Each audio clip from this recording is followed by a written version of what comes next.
us were present virtually yesterday, because yesterday was day one. How was the experience for you? Why are people speaking in lower caps? What's going on? Speak in upper cap. Speak in caps lock. How was the experience for you? Ma, you're panelists. Stop it. I don't like it. You're panelists. Don't give us expo. People of God, Alpha, how was it yesterday? It was fun. It was amazing. Don't worry, today is also going to be extra better. And of course, to our virtual students watching us online, I want to say a very big thank you for joining us. I mean, we know that you would have loved to be here, but either you're probably not in Lagos, but regardless, we are glad that you are connected with us right here at the Rome Business School Career Fair 3.0. Any alumni in the building? Any alumni? Please be proud, please. Please put your hands together. Students, that's our senior. Please clap for him. That's your senior. You need to, do you understand? Because it's not easy to be a product of Rome Business School. So moving on quickly, I'd like to bring up on stage the head of career services and alumni relations at Rome Business School. Ladies and gentlemen, put your hands together as I welcome on stage Miss Sarah Ogo. Sarah, please keep on clapping till she gets here. If not, my balance won't be complete. Please keep on clapping. Thank you very much. She's looking so lovely this morning. You're welcome. Good morning, everyone. Good morning. Sorry, I had to put down my thoughts on paper because I'm not a professional and a certified public speaker like Jade Shola. All right, good morning, everyone, again. Are we excited to be here? Before I proceed, how many of us was at the Rome Business School Career Fair 2.0? Onya, I can see your hand. Okay, so we have 98% new participants for this year. A round of applause for yourselves. All right, so before I proceed, I would like to give us an insight into our agenda for today, what you should look out for, and you can go through your program. So right now is the welcome address from me, and next, Mr. Sam Igwe, the Director of Didactic, is going to take our event objective. Next, we're going to move into our panel section that is going to last for an hour, 40 minutes. And we also have our panelists, all four of them present. We're going to take questions and answers in between before proceeding to the next panel section. So like the compare for today's set, we're going to be having two panel sections. How many of us took out time to go through the agenda of today before coming to the event? Okay, were you able to take questions? Were you able to prepare questions ahead for the panelists? No. Okay. All right, so if you have not done that, I want you to take a look at your program right now, and you can craft out questions, intelligent questions to ask our panelists before their section. So then we'll move on to our second panel section. We'll take Q&As, we'll recognize our sponsors, and then would open the booths for interviews, for mentorship. We're going to have a coaching section. We've designed a special coaching section for the panelists or for the participants of today. So this means that if you're transitioning from one career to the other, we have career transition specialists, we have career coaches, and we have mental health coaches at the background. They're going to be at the extreme, just behind the door. You can reach out to them, and they will be willing to listen and provide professional advice. So moving on, I would like to let us know that the toilet is behind, the restroom is behind this building. So when you step out of the door and you take your left, you get to see the ladies and the gents. And also, in case of emergencies, there are 4 exits to this hall. We have one by your right, one by your left, and 2 at the extreme ends. In case of fire, please do not rush, do not panic. Move gently to the closest exit next to you.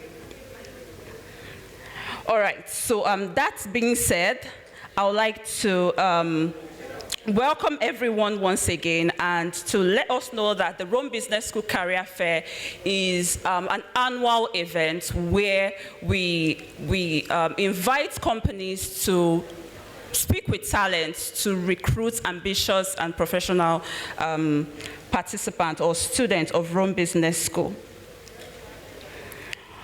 All right, so right now, I think I am done. I would like to hand over to Jade Shola and to officially again declare this gathering open in the name of the Father, of the Son, and of the Holy Spirit. Please put your hands together for Miss Sarah. Please keep on clapping till she gets off stage. Thank you so much, Sarah. All right. Now moving on quickly. I noticed that she had talked about, what to do in case of a fire emergency, right? How many of you in your mind said, God forbid? No, let's be, because we Nigerians, we can be very spiritual. The auntie in red, you said God forbid in your mind. I'm like, God forbid, there will not be fire in the name of Jesus. But we just have to follow protocol. Are we together? All right, now moving on quickly for the event objectives. Ladies and gentlemen, he is the head of didactic at Rome Business School. How many of online students? I know that we have beef with didactic departments, but don't worry. Sir, don't worry, we love you. We will not attack you, we will not come for you, but we'll just show you love. Ladies and gentlemen, please put your hands together as we bring up on stage Mr. Sam Igwe as he comes to read out the event objectives. Thank you. Please keep on clapping. You're welcome, sir. Thank you so much. Good morning, everyone, once again. We're glad that you're here for the Career Fair 3.0. And I want to welcome everyone again. Like the moderator said, yes, we don't have beef. We are together. All right, so I'll just share a few thoughts before we have the panelists speak to us. Today is a very important day for every one of us that is here this morning, and I believe that we are all going to maximize the opportunity that has been created for us today. First and foremost, I want to once again welcome everyone on behalf of the founding president of Rome Business School, Professor Antonio Ragusa, and the management of Rome Business School Nigeria. I also want to appreciate our panelists who are all here this morning for the first panel session and also for the second panel session. We are in for a great time this morning. And I know that every one of us here, like Sarah mentioned, if you've not written down the question that you have for this session, it's important that you write down your question and then you have the opportunity to ask your question. So I'll be speaking just briefly on the objective of the career fair. But I also want to take us as relates to your journey in Rome Business School Nigeria and the opportunities that we create around our activities for our students here in Rome Business School.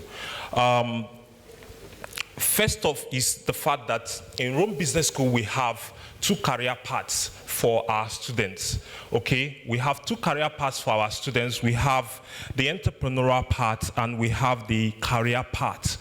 On the career path, the most important activity on the career path is what we're having today, which is the career fair. And on the entrepreneurial part, the most important activity we have is the business fair, which will be coming up later in the year. And so it's important to understand that Rome Business School is a very important bridge. We are a bridge between the supply and demand of talent, especially in this country. And now that we're speaking about opportunities beyond barrier, we are also, we have, as you can see from the numbers that speak for itself, which you're part of, okay, we have students and alumni who are also connected, who are already experiencing borderless opportunities in our community. So we have up to 38% of our current community in terms of students who pursue international career. And as you can also see, we're the first business school in Africa to be accredited by DASCA. DASCA is Data Science Council of America. We are also the second institution in Nigeria to be accredited by CIM UK after Covenant University. We deliver experience-based learning and practical-based learning. We have a network in terms of destination currently for study tours and boot camps in more than 3 locations. In terms of faculty base, we have over 103 faculties in our community today. We also have an annual student base of 1,500 plus. Also, as you would validate, the opportunities are being shared to you on the various platforms as relates to job opportunities from the career fair, counting over 2,592 in terms of annual job share to students. Company visits as well, and company meetings, which some of us have been part of over the period of our studentship, and those of us that are also alumni. And we currently have a portfolio of 20 master's programs that we manage, including that's speaking about the executive portfolio and the international portfolio.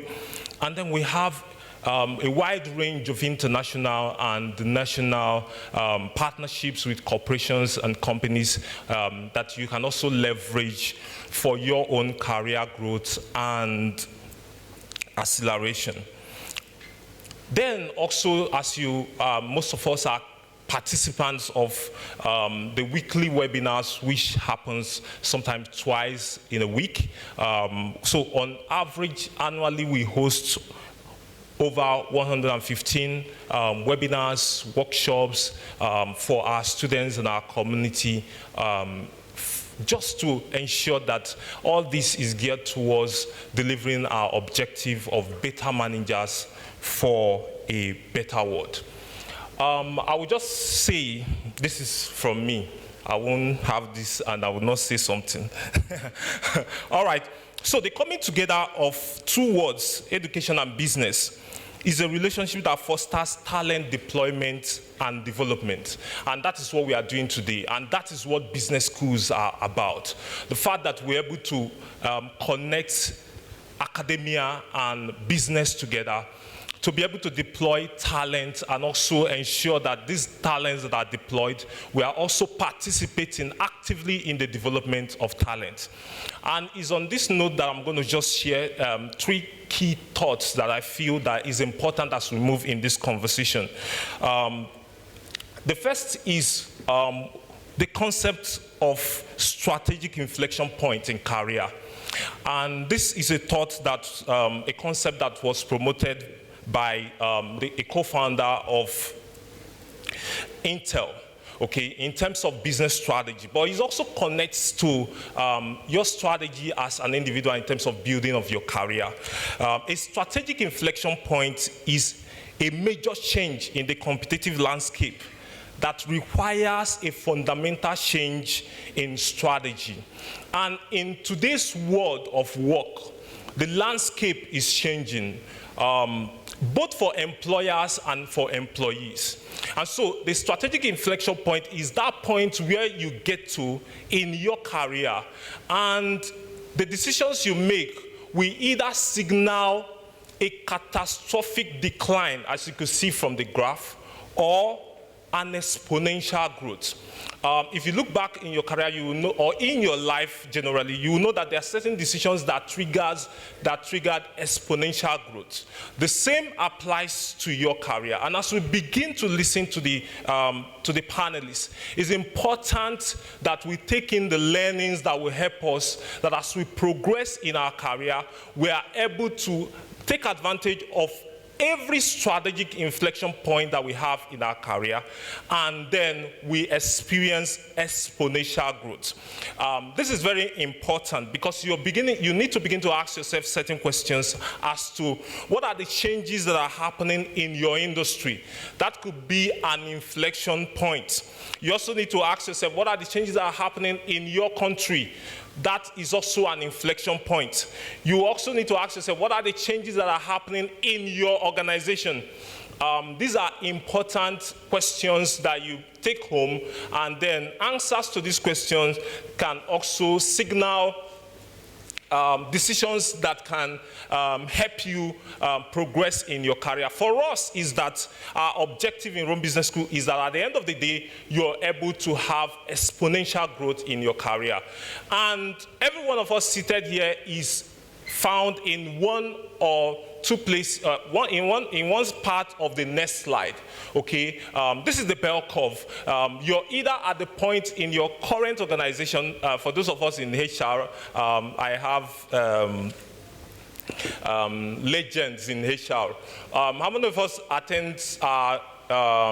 were part of the open days?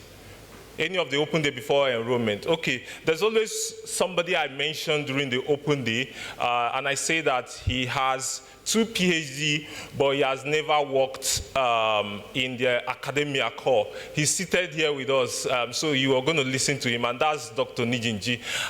He will be explaining to us, no, not that he will, is their area in terms of managing talent, in terms of where you fit in. When they look at where you fit in at every point in time, is either you're on your way out or you're on your way to the next level. So the bell curve looks at, classifies people based on performance within an organization. And most organizations use this as a basis to establish career growth, to establish whether the candidate or the employee or the talent is moving out of the system or to the next level or remaining at the same level. And you see the bottom 10% who are serious underperformers. You see the next 15% who are below performance or below expectation. And then you look at those who are just there, a majority of them who are just there, the 50%, and then you look at the next 15% who are, above expectation or who perform above expectation, and of course, those categorized as excellent performers. And that is where we believe that with the details, with the knowledge that we're going to gain here, with the opportunities available to us today, we will be able to always be within the top 10%. How many of us want to be there? Or how many of us are playing at that level? All right, thank you. And that brings me to my last thought before I just share the objectives to you, which is the marginal gain theory. The marginal gain theory, this is also a very important theory for us as individuals, as professionals who want to grow and optimize our career.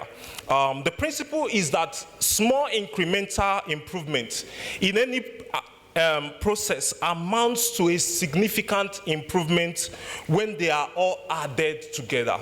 So this theory is on the basis that if you just make a 1% improvement on a daily basis, 1% improvement on a daily basis as relates to your career, as relates to your field of endeavor, you're going to have tremendous result at the end of the year. And it also says that if you just make 1% decline in your improvement consistently on a daily basis, you're going to end up at the negative end.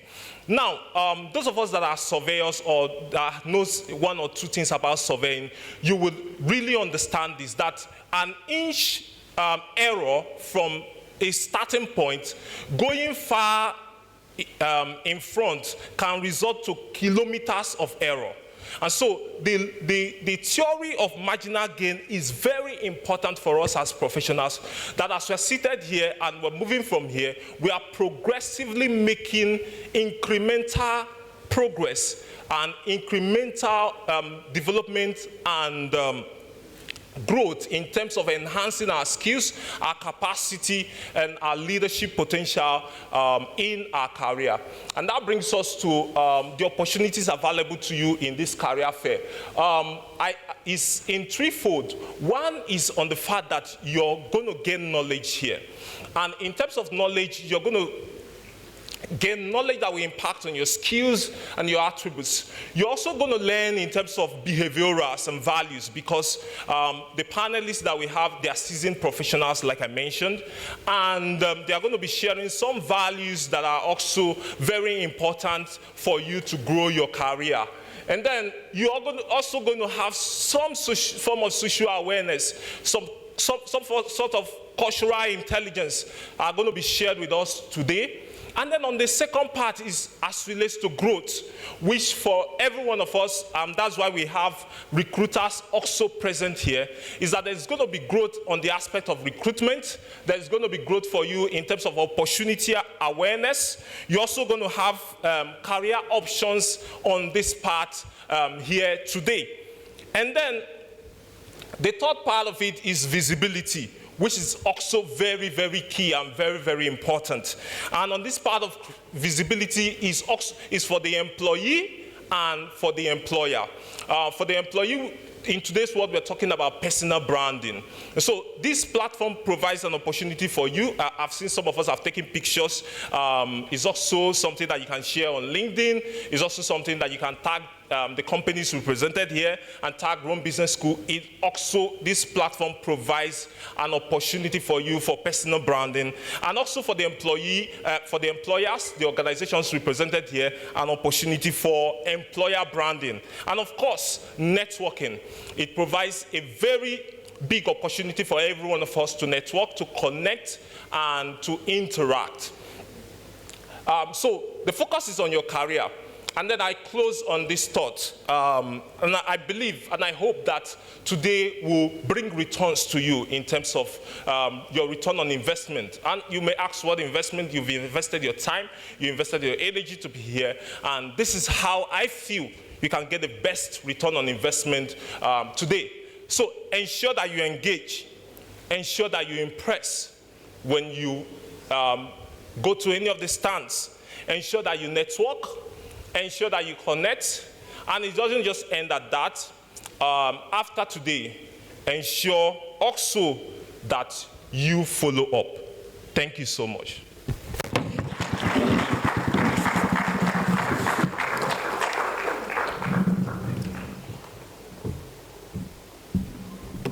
Ladies and gentlemen, once again, please put your hands together for Mr. Sam Igwe. Thank you so much, sir, for that amazing speech. And of course, I'd like to acknowledge our panelists for today. Like I said earlier, these are industry giants. It's safe to call them industry giants because they have stood out, amongst others. And permit me to start with the man with the double PhD. I mean, in my mind, I'm wondering, how was he able to do it? Those of us they had to beg us to do masters, but somebody did 2 PhD. You can do it. Tell your neighbor you can do it. If he did it, you can do it. That's somebody. What do you mean? Exactly. Okay, ladies and gentlemen, please put your hands together as I recognize Dr. Kehinde Onijigi. Please put your hands together for him, please. Sir, not yet, sir. We're just recognizing. Please put your hands together. He is the Executive Director, COO of Right Foods Limited. Please put your hands together and celebrate him. Sir, you're welcome. Thank you for coming. We understand that you have a very busy schedule, but you chose to be with Rome Business School this morning. Yes. All right. Ladies and gentlemen, please put your hands together for the head of talent management, Dangote Sugar Refinery PLC, Sheon Adeomi. Is she around? Hi. Looking very lovely in blue. My goodness. I love Rome Business School. We know how to do these things. All right. Ladies and gentlemen, she is the founder, Star Guide HR Consulting, Lady Mercedes Mfon. Please put your hands together for her, please. I'm tempted to ask you a question. Are you a stakeholder in Mercedes? Because this one that your name is Mercedes is in the middle of your name. Yeah, I mean, you know now. Yeah. Okay. And of course, a HR thought leader, Mr. Benga Totoe, is he around? He's probably on his way, but please, let's celebrate him in absentia. I'm sure that in the course of the event, he will join us. Okay, and of course, part of the panelists, we have Dr. Oluyemi Adeosun. He is the elected council member, CIPM. Please celebrate him. He's around. He is in the hall as we speak. And of course, this lady is the Chief HR FMR agency. She is Thelma Ibe. Please put your hands together for Thelma, please. I believe she's around. All right, she's smiling at me. Okay. All right, and of course, this gentleman, he's the Director General of NECA. He is Wale Smart Oyenride. Please put your hands together for him, please. You're welcome, sir. I believe he's on his way and he'll be here shortly. And of course, she is the Employee Experience Business Partner, Mental Health Commission of Canada. Ladies and gentlemen, please recognize and celebrate with me Guinea Kwanwa Zowam. Let's put your hands together for her, please. Okay, now that being said, now it's time for us to bring up the first panel session, and I will be reading out their bio. And please don't be intimidated. Don't feel bad. Don't worry. Yes, everybody, we're all on our journey. Don't use another person's clock to gauge your time. Everybody's on their own time. Are we good? Don't go and say, what am I doing with Mel? They are doing something with you. You're in your own business school. Do you understand?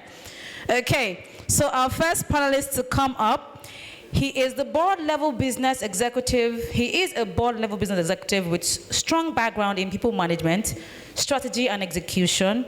He has demonstrated history of value creation in the manufacturing and financial services industries. He's skilled in strategy, manufacturing process improvement, supply chain operations, and regulatory matters, consulting, change, turnaround management, and strong business partnership with 2 Doctor of Philosophy, PhD, focused in human resource management, which is in knowledge management, and strategic management, which is a competitive strategy. He has attended about 30 management trainings and conferences in human resource and strategic management from notable institutions and business schools. He is a certified balanced scorecard professional from George Washington University, USA, and Balanced Scorecard Institute, West Africa. He was the head of human resources and admin of Honeywell Flour Mills, in addition to being a member of the management team steering the business strategy. He joined the service of Wright Foods Limited in October 2029 as the head human resources and admin. And he was responsible for the people management strategy and please put your hands together now. All this, please clap. What a weight. My goodness. All right, where was I? Yeah, and execution among other businesses management functions until his appointment as the Executive Director, Chief Operating Officer of Rifles Limited, the manufacturer of your proudly Nigeria Biggie brand. How many of us still ate Biggie this morning? You had Biggie, or you had it yesterday, or you drank Biggie water. Don't be ashamed, don't worry, our guy is here, so at least you never can tell. You can get, yeah. And of course, he is a fellow of the Chartered Institute of Personnel Management of Nigeria, and he has served on 5 different committees of council in the last 15 years. He has served as a subject matter expert for SMEs, and of course, for the HR body of knowledge in the last 15 years as well. He's also an ad hoc committee for the review of Nigerian Labour Act for the National Assembly's consideration, and currently on an ad hoc committee for the review of national minimum wage. So don't worry if you have people that are the core members, he's got you people covered. He's speaking for you. Ladies and gentlemen, please put your hands together for Dr. Kehinde Onijijin. Please, sir, you can come up on stage now. Please keep on clapping till he gets here. The man with the double PhD. It should be Dr. Kehinde, because, it's noisy. Doctor. You're welcome, sir. He looks very humble. He's not proud at all. Some of us, let me not go there. Let me just relax. Okay, so the next person I'm about to call, she's a lady, and she is the head of talent management, Dangote Refinery Limited. She is an accomplished and driven human resource management executive with over 17 years of practical experience. She has worked with and led teams within the oil and gas, management consulting, FMCG, information technology, and engineering industries. She's especially skilled in infusing technology and innovation into the implementation of business and people management strategies.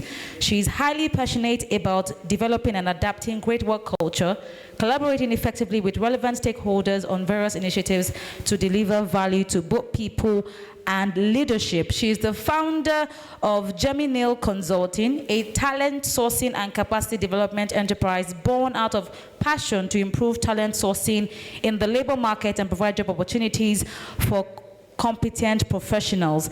She is passionate about youth empowerment, capacity development, and employability, and this has led her to be actively involved as an astute speaker in youth empowerment and employability-related forums. Ladies and gentlemen, give it up for Sheun Olubukola Adewumi as she comes on stage as one of our panelists for the first panel session. Please keep on clapping till she gets here.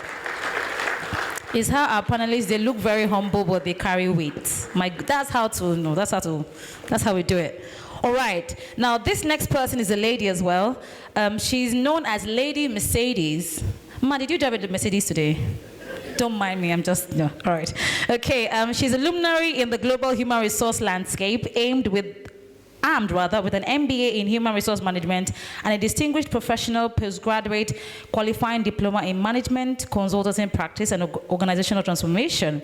She's an alumni of the prestigious Lagos Business School, Executive Education, and a distinguished member of the International Professional Masters Association in the United Kingdom. Lady Mercedes brings a wealth of academic excellence to her professional endeavors. She has influence in training, performance management, and employee engagement, which fosters an environment where HR is a trained resource, respected for its expertise, and sought after for consultation and support. And her commitment to excellence extends beyond the professional realm, as she is a certified United Nations. Are we good? Okay.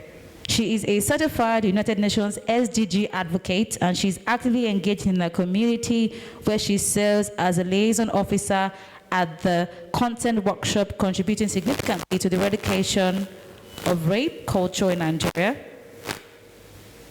Sound, are we good? Okay. Okay, all right. Among youths, and her dedication reflects an unwavering commitment to helping individuals recover from traumatic experiences and advancing towards a safe and more inclusive society. Ladies and gentlemen, Lady Mercedes Mfon, please come on stage. Thank you. Please keep on clapping till she gets here. You're very welcome, ma'am. We're so glad to have Lady Mercedes with us today at the Rome Business School Career Fair. And of course, the fine gentleman, he is the elected council member of, with CIPM.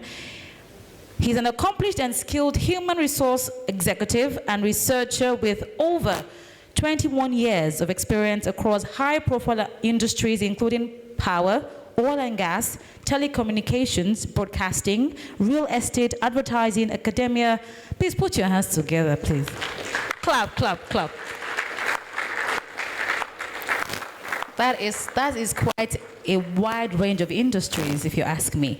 Consulting and volunteer work, he offers professional expertise and a diverse range of skills within training and development, organizational strategy development, business partnership, change management, employee relationship management, and administrative expert HR role. He holds a PhD in Economics Department, University of Lagos, MBA from Obafemi Awolowo University, Ile-Ife, MSc Economics, University of Lagos, BSc in Economics, University of Ilorin, and he worked formerly as the head Human Resources Eternal PLC, Group Head Global Accelerex Holdings, Head Employee Relations at Ikeja Electric, and it goes on and on and on. He's also a member of Toastmasters International and has attained the highest award of Distinguished Toastmaster, published 48 papers in reputable journals. Ladies and gentlemen, give it up for Dr. Oluyemi Adeosu. as he comes on stage. You're welcome, sir. Keep on clapping till he gets to his seat, please. Thank you so much, sir. Yeah, no, doctor has to respect doctor. That's how we do it. That's how doctors do it. Thank you so much, sir. All right. And now to moderate this panel session, she's the life of the party, but she likes to be very calm. She doesn't like to show herself too much. But by the time she starts to moderate this panel session, you would agree with me, as to what I'm saying. She is the head of people and culture at Bankley. Ladies and gentlemen, Chibuso, Ihetuge, Eric, please put your hands together as she moderates this amazing, power-packed. Please keep on clapping till she gets on stage. Thank you. You're welcome. I'm sure you have microphones either to your right or to your left. You have microphones beside you. Is there a microphone beside you, ma'am? Okay, I guess we'll get to share. Because there are two microphones here, so we'll just have to share them. Over to you. Thank you. Hello, everyone. Good morning. Are we excited? Are we excited to be here? I don't know about you, but the weight is a lot, coming from my left and my right. Just to build up expectations. Every time I, moderate a panel, one of the things I say to everyone sitting is, even if you don't leave here with anything, leave with one thing that you're going to do. Not one thing you're going to learn, one thing you're going to do. Because we step in, I guess we obviously have gone to a lot of, career sessions or not, or you've joined online and you can't even remember what you got from the last one sometimes. So we don't want that to be a repetition for today. So please, one thing you're going to do, you're going to action from here. Let that be your expectation. Again, thank you. My panelists, it's such a huge pleasure. You know what these people you see on LinkedIn? They're sitting close to me. My LinkedIn will not hear word today because, I'm going to make some noise. Okay, thank you so much. We're going to drop right into it. And we are talking about global trends and strategies for success.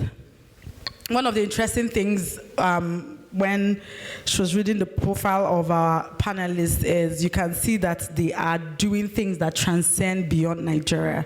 They are global. And I know that all of us here, we want, foreign currencies, amen? So we need to listen to them. When people have proven results in things that they do, then it is very necessary that we listen. So some ground rules. Please write down your questions. We'll be taking questions from the audience. I don't know if we'll pass papers around, but please, you can write them down. And so for my panelists, I'm not going to be focusing on one person per time. I'm just going to pass my questions across board. So very interesting things I'm going to say about my panelists. When I was reading their profile and I was thinking, so every time I drink Biggie, that strategy session, Dr. Kehinde was there. Dr. Kehinde was there when I was, So he's very big on strategy from his profile. So I'm going to ask him the first question today. We all want to succeed in the global business environment. Everyone wants to build something that transcends the local space where they are at. And we are leaders that are hoping to transform societies and change lives. So my question, sir, will be, what are the qualities that are essential for individuals, professionals as ourselves, to thrive, in the global business environment?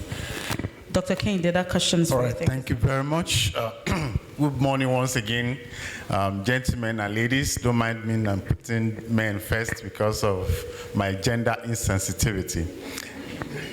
All right, thank you.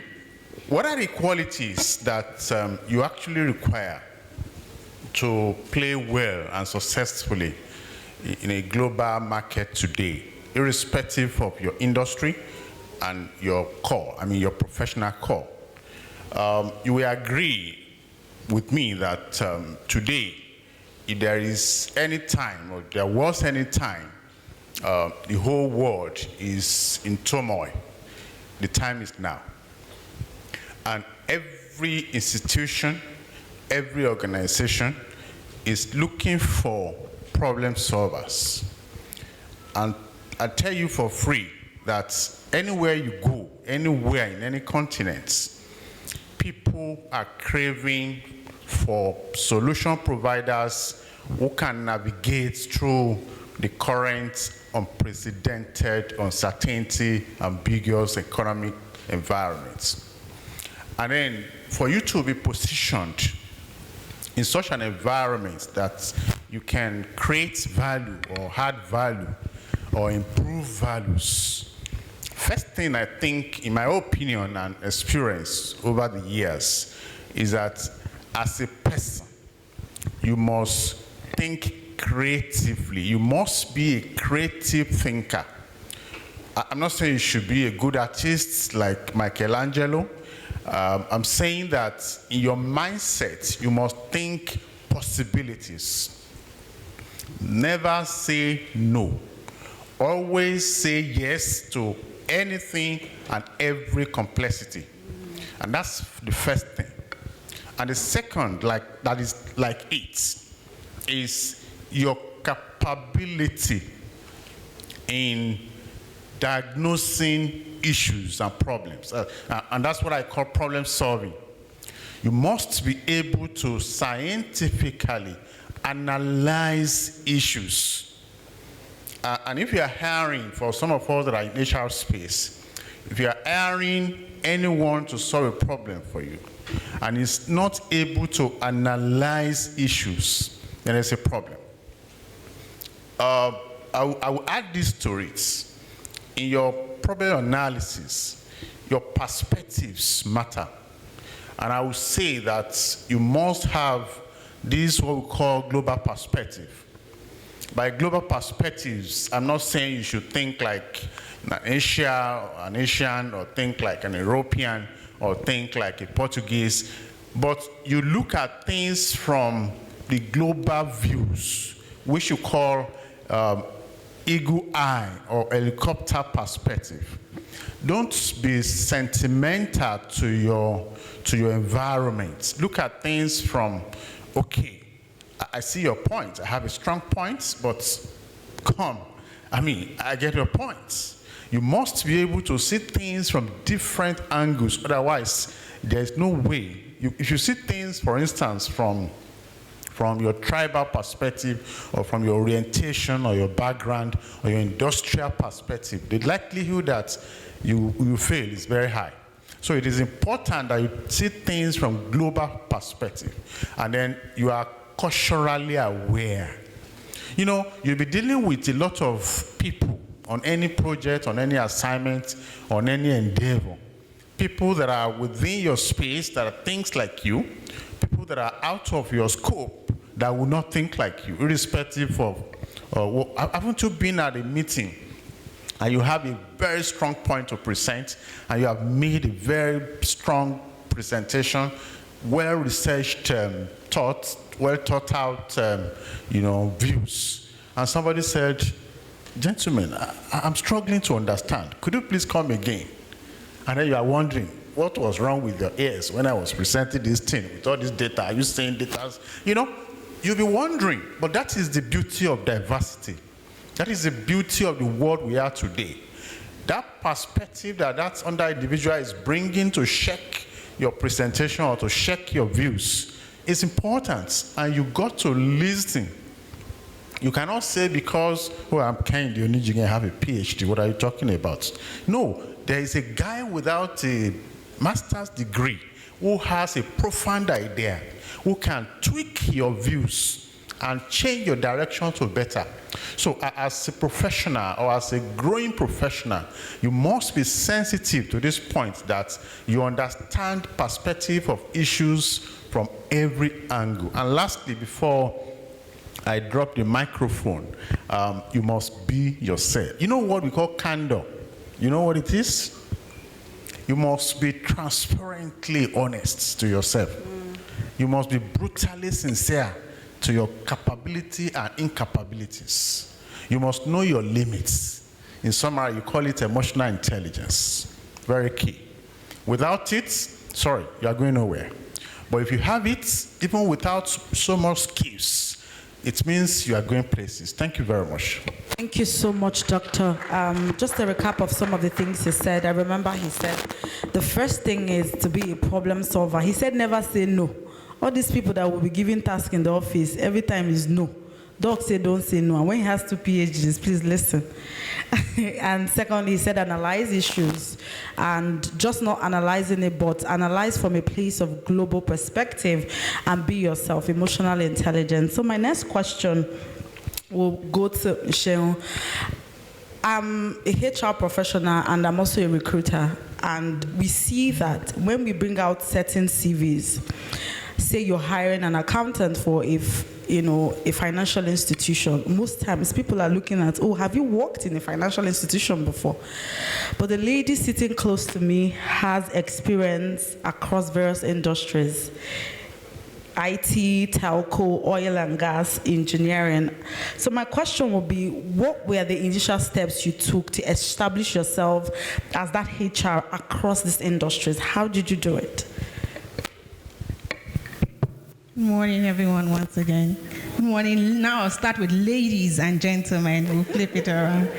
Okay, great. So how I started, first things first, I didn't even go with the mindset of thinking, hey, I'm going to diversify into different industries.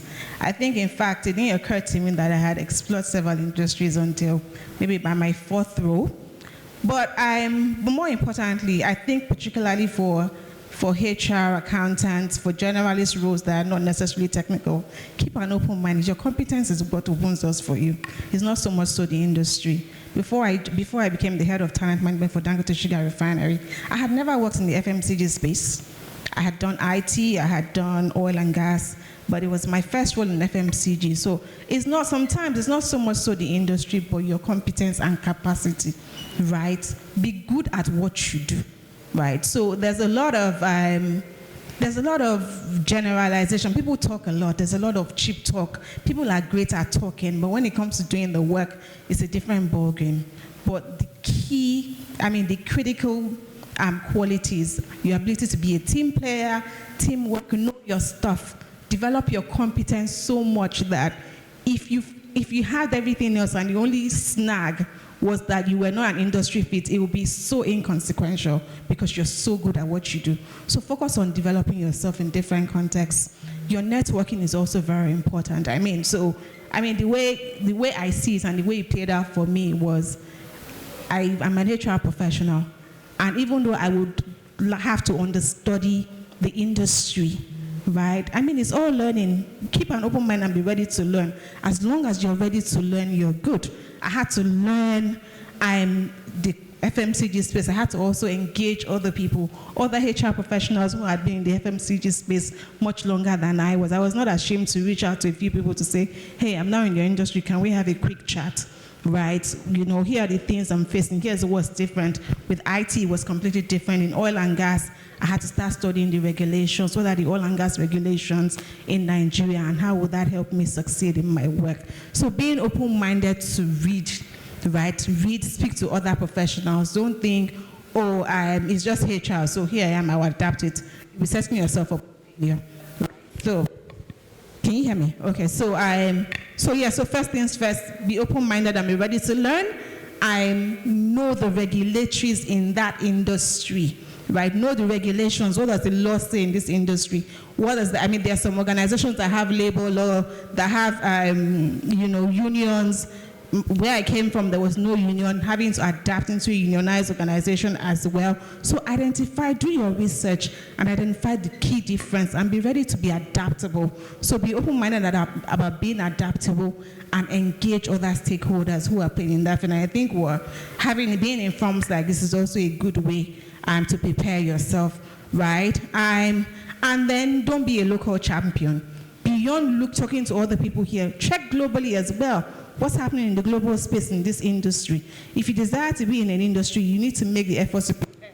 Opportunity begets preparation. So look at what's happening in the global market and see how you can channel your skill, to align. And so when you have a solid foundation in your field and you've acquired knowledge, even if you haven't practicalized it. Yes. even if you haven't practicalized it, if you have a strong foundation and capacity, you will thrive and you would excel, right? So we still experience where many organizations say, oh, this person is great, but they have no experience in finance, or they have no experience in X, Y, Z. But I think organizations are now keeping a more open mind, because guess what? A lot of people have jackpot. We're now struggling, you know, there's more skill, there's more scarce skill. So let's leverage on that opportunity. Be so good at what you do that the industry that you have experience from will be inconsequential. Thank you. Yeah. Love that. Be so good at what you do that the industry you come from is inconsequential. So my next question will go to this lady who she has giving career advice to over 200 professionals.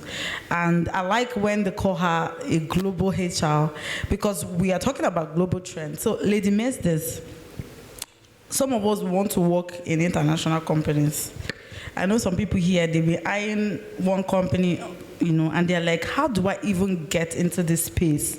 We're talking about international. We want to operate locally but have global, you know, outlook. How can people how can people prepare themselves, you know, for the international job market? Where do we even start from?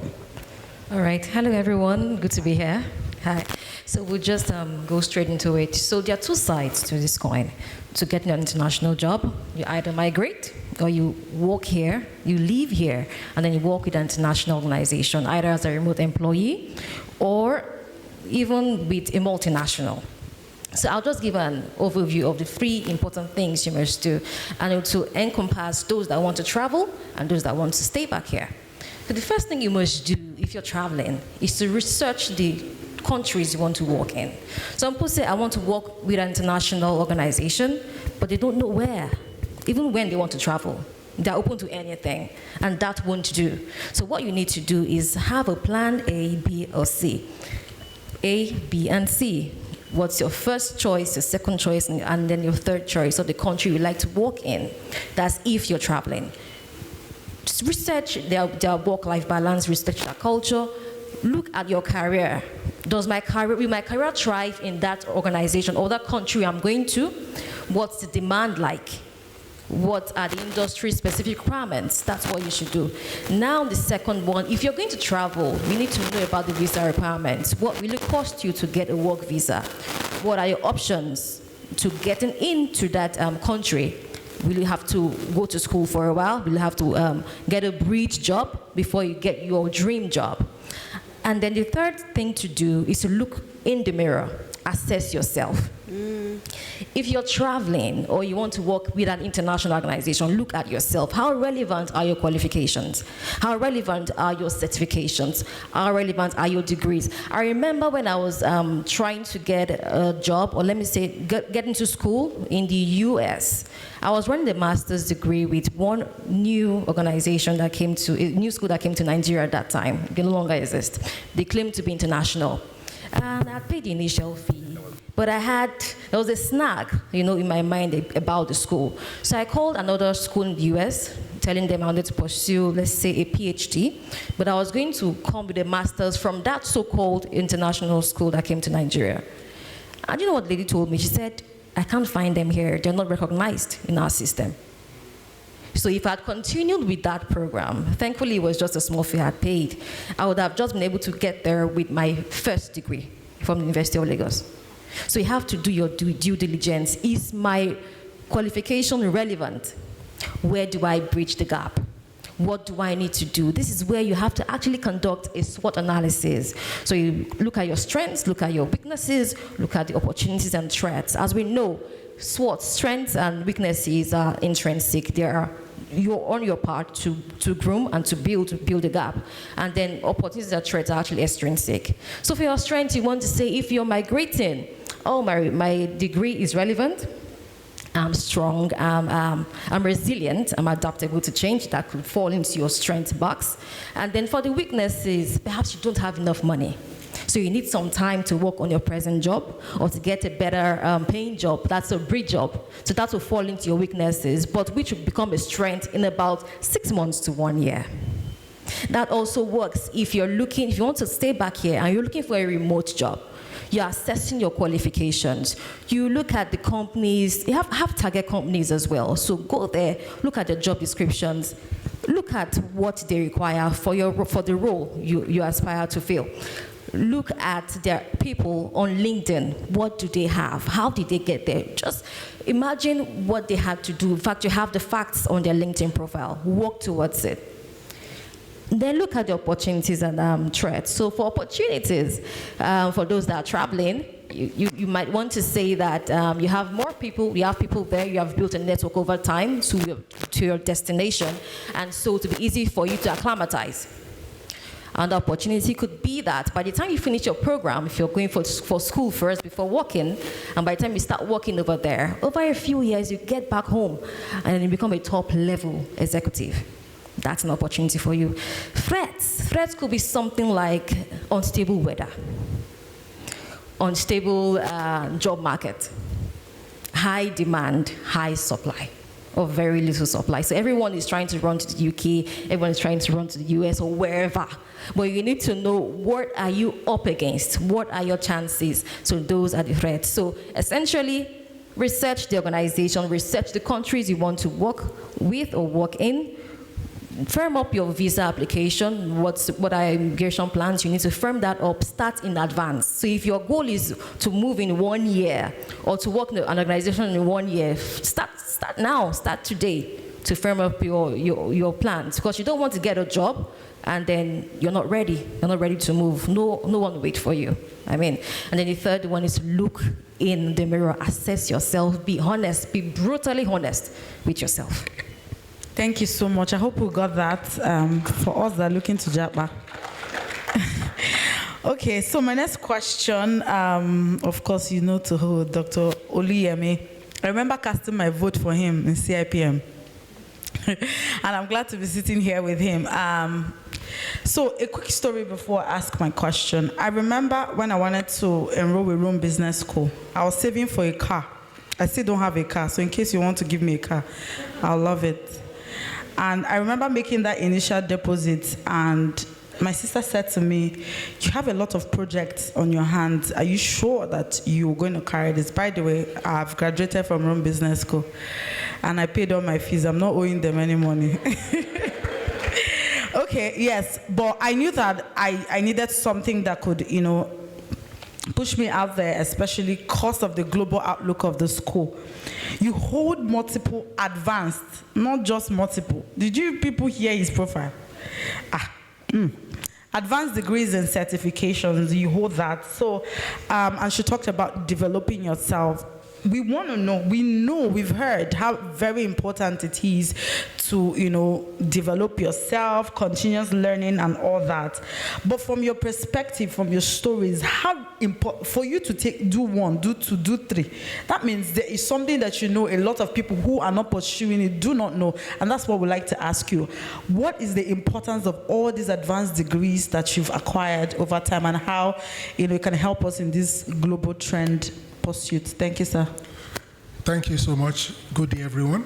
I would quickly like to start by sharing my story. I was serving in Taraba State some few years ago. I finished from University of Ilorin. I got a second-class lower, 2-2. So back then in Taraba, in Jalingo to be precise, I think GT can relate. Help me celebrate my friend Benga Totoi. We used to buy what we call Tuesday Guardian, but we buy it on Wednesday. For you to know how far Jalingo was. Then we buy Thursday Guardian, but we buy it on Friday. So anytime we buy it in the Coppers Lodge, we buy one, like 50 coppers, we rotate, and we scan through it. So I saw an advert, Mobile PLC. Then first requirement, 2-1 and above. So I was about to flip the pages. Something just told me to look at the next line. Guess what was written there? 2-2 with a master's can apply. That phrase is the beginning of my endless pursuit of education. Wow. I realized that no matter my deficiency right now, I can do something to make up. So it doesn't matter whether it's a third class, a pass, whatever it is, if you can do something more, that something more can be a master's program, it can be a certification, it can be combination. That's the first thing. The another thing I quickly noticed is that, so I'll use this analogy quickly. You know, when you say a school is Ivy League, one of the qualifications of an Ivy League education is that there are not many. So I'll give you an example. So I was at University of Ilorin, economics, 100 level, we were 213 class. Last my set, they were about 1,000. Harvard, my set, they were 24. You see that? Now, by the time I was doing my master's, we were like 61 in class. So as you go to a higher level of education, what happens? The numbers drop. You become more exclusive. So you become an Ivy League professional. So for me, it's very key. The third point I would quickly like to make. I read a book, Bill Gates. I bought that book 2005, 5,000 naira. You know, when you remember how much you bought a book, it must be significant. So because I bought that book, I read it. The title of the book is Doing Business at the Speed of Thought, of Light. Bill Gates. It's a good book. I have it. I can borrow you. While I was reading that book, Bill Gates said something that changed my life. He said, the purpose of education, irrespective of the course of study, is to increase your capacity to think. 2, increase your capacity to analyze. 3, increase your capacity to provide solutions. This aligns with what my fellow Dr. Kennedy said, problem solving. So it now dawned on me that, okay, secondary school, primary school, a secondary school person should be able to analyze, think, and provide solution more than primary. Then a degree, then a master's. So the more education you get, all things being equal, I'm an economist, you already know, the more your capacity to think, to analyze, and profile. Now, the thing about continuous education is, because you got capacity to think 20 years ago, if you don't continue, you are not going to be, so for those of us that are familiar with the kitchen utensil called knife, you keep sharpening it. When you bought it, it was sharp. If you don't keep sharpening it, and that is what continuous education does. It's not about the titles. It's not about the degrees. It's not so that you can call me MCI, PM, HRCI. Forget about all those things. It is so that we will continue to have that cutting edge. Thank you, Madam Moderator. Thank you very much. It's not over. Please go and increase your knowledge. So in case you're here and you've just been asking yourself different questions at a particular level of my life, I don't know what to do. We just had a solution. You just provide a solution to us. Keep, upskilling, keep learning, keep developing yourself. So my next question goes to Dr. Kende. I'll come back to you, sir. Of course, looking at what you've done in your career journey, how did your role as head of human resources and admin at Right Foods prepare you for your current position as executive director, COO? That's heavy titles, and some of us are here and we are aiming to move up the leadership ladder. How were you prepared? That role, how did it prepare you to step into this very senior role? Okay, thank you. If you want to know, where would I start from? Was I actually being prepared or preparing myself? Yeah. Not directly, actually. Okay. My intention as a professional is to become an academic professor. And that's my personal aspiration. But wherever I find myself, I put in my all in all. So I've been in HR for well over 20 years before that time.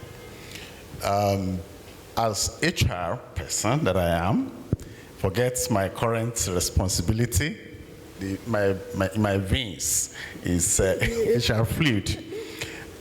I am a business partner. And as an HR person, you must know your business like any other person. You must sit with your CFO and discuss the business numbers.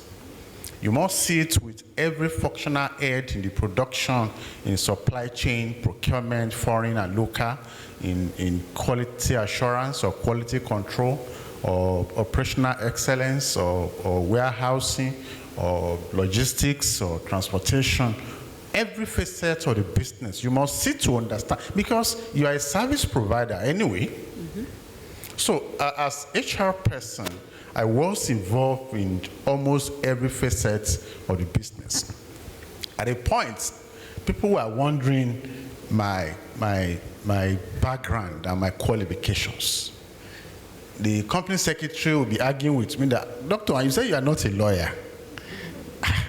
I don't believe you. You say you are not a lawyer, and you are talking like a lawyer. And then the CFO will sit me down to help him review the AFS. And then in production, we'll sit down and be discussing the formulation, the recipe.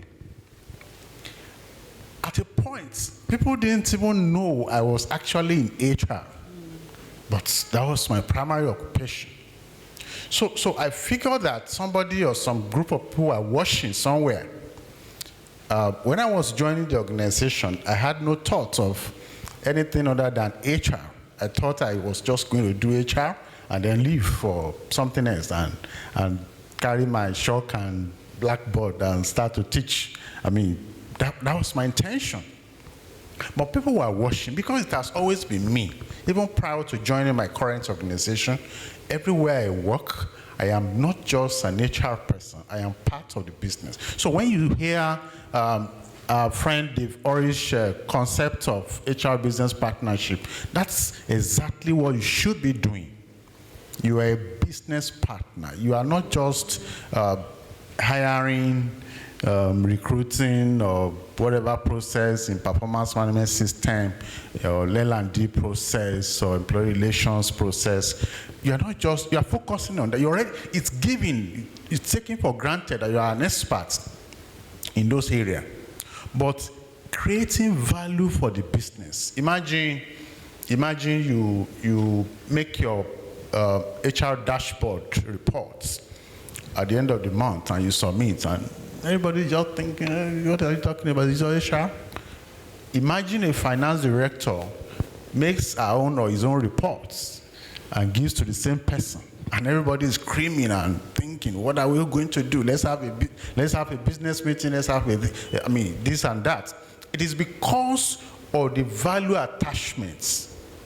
And sincerely speaking, if you ask me today, the primary role of any HR professional is to help your business to win in the marketplace. So whatever you are doing, you don't know your number one customer, you don't know your products, you don't even know the prices of your product. They're asking you, say, I'm not in HR. Actually, I'm not in sales. Actually, I'm in HR. I'll give you a contact of some of my colleagues. You are not a business partner. You must know your business to that point. So as at the time I was going to be appointed as the executive director responsible for the business operations, it wasn't in my thoughts. I was just called upon, we noticed, we observed, you know the way executives do talk. And I said, okay, I don't understand. The role I'm supervising now, I'm responsible for the business strategy actually. And I have to be responsible for production, for manufacturing process, for engineering services, for power generation and distribution, for logistics, for transport, for finance. Of course, HR is still my baby. Of course, you know that. For every facet of the business. And you're asking me, are you an engineer? No, I am not. Of course, you already know that I'm not an engineer. Yeah. Are you a scientist? No, I'm a social scientist. At least science day for back. So I'm a social scientist. My job is to understand where the organization is going and then determine how we get there using people. You're never going to see me handling tools on the line. I will just be there to ask questions, intelligent questions, leading questions, probing questions. So as professionals, let's not limit ourselves to our role. In my organization, for instance, today, before you are rated a 5 on the scale of 5 in your appraisal system, you must be doing beyond your current role. Because if you are doing your current role, that's why we are being paid. There's nothing outstanding. You only be outstanding when you are adding value to other facets of the business, and others are seeing it visibly. So just to go back to the question, how did I prepare myself? I don't know. I was just doing what I think was good, was right. To understand the business, this is where I get my daily bread, and it must not fail. So whether it's in HR, or it's in finance, or it's in production, or it's in engineering, or it's in power generation, or it's in procurement, or it's in whatever, I'm interested. And with that interest, of course, people identify that this guy is a value creator. And I was the first Nigerian to be appointed on the board of the company. Thank you. Wow. So he said he doesn't know what he did, but as he was talking, me, I know what he did. He just created value. He was so valuable that it was necessary for him to sit at the helm of affairs of the business. It's a given. And I say to people, value is not difficult to find. It's not difficult to identify. If you give it, it shows. So my next question will be to Chengu, I'm coming back to you. They say those that see the future are those that can own it. Abi? So those that can see global opportunities are those that can step into it. But the question is, how can we even identify? I remember the first time I said volunteering for HRCI, I didn't even know there was anything like that. You know, never knew. And there are a lot of opportunities for, global opportunities. So my question would be, you're doing amazingly well. You are managing culture within internationally, and you're so vested in talent management and helping people. So you're here to help us. Please help us. How can we identify these opportunities, all these global opportunities, and how can we get into them? Okay, so I'll just start with your network is your net worth. I mean, we hear it all the time. It sounds like cliche, but it's so critical. Half the time, you're on LinkedIn and you just see a pop-up saying, I'm happy to announce that I am now. You never know what the process is. Nobody tells you anything. You don't see any advertisements. You just keep seeing, announcements upon announcements. Pressuring us on LinkedIn. So a lot goes on behind the scenes. And so again, back to your network. Who's your network? Are you networking? What groups do you belong to? There's several inner caucus groups where opportunities come up. For example, Society of Corporate Governance, for board opportunities, they will typically always put roles. I'm a member of the Society for Corporate Governance. They will always put roles for board opportunities, both locally and globally, within the group, only for members, right? So what kind of professional memberships are you being intentional about being part of? Again, don't be a local champion. What are you aspiring to do? Half the time, sometimes. I think I joined LinkedIn in 2007 while I was a student in the University of Manchester in the UK. And then LinkedIn was new. I mean, I wasn't active, but I joined. And what I would do is I would surf around and look at profiles of different people that I was aspiring to want to have a career path like them, start looking at the professional bodies that they belong to, etc. Right? So networking, being intentional about checking, doing research. I mean, technology is now at our fingertip, right? I have conversations. I recently applied for a leadership program as in preparation for boardrooms, right? And how did I even get that information? I was sat in a forum like this, and one of the speakers just mentioned, for those of you who are interested you should apply to the Institute of Directors, etc. I mean, she said it passingly, but as I walked out, I just went to apply, right? So again, networking, spending your time in quality gatherings, speaking to the right people, you'll be amazed how many opportunities you can get. Instead of wasting time on Insta blog, checking Chivido, etc., there are a lot more other things that you can do to improve, the quality of the knowledge that you have. Right? So that's one. So again, your professional body, being active in it, because a lot of credible tips come out in those conversations. Even within the LinkedIn community, there are several inner caucus groups that you can also join and belong to that pop up. For women, for example, there's a group called Powen. It's a training program preparing women for board opportunities, both locally and internationally, right? So you want to register with something like this. They have an opening now. The founder is a friend of mine, Kende Peters. They have an opening where you can apply and actually get trained and develop yourself. So again, opportunity begets preparation. I mean, we see many opportunities, but are we even prepared?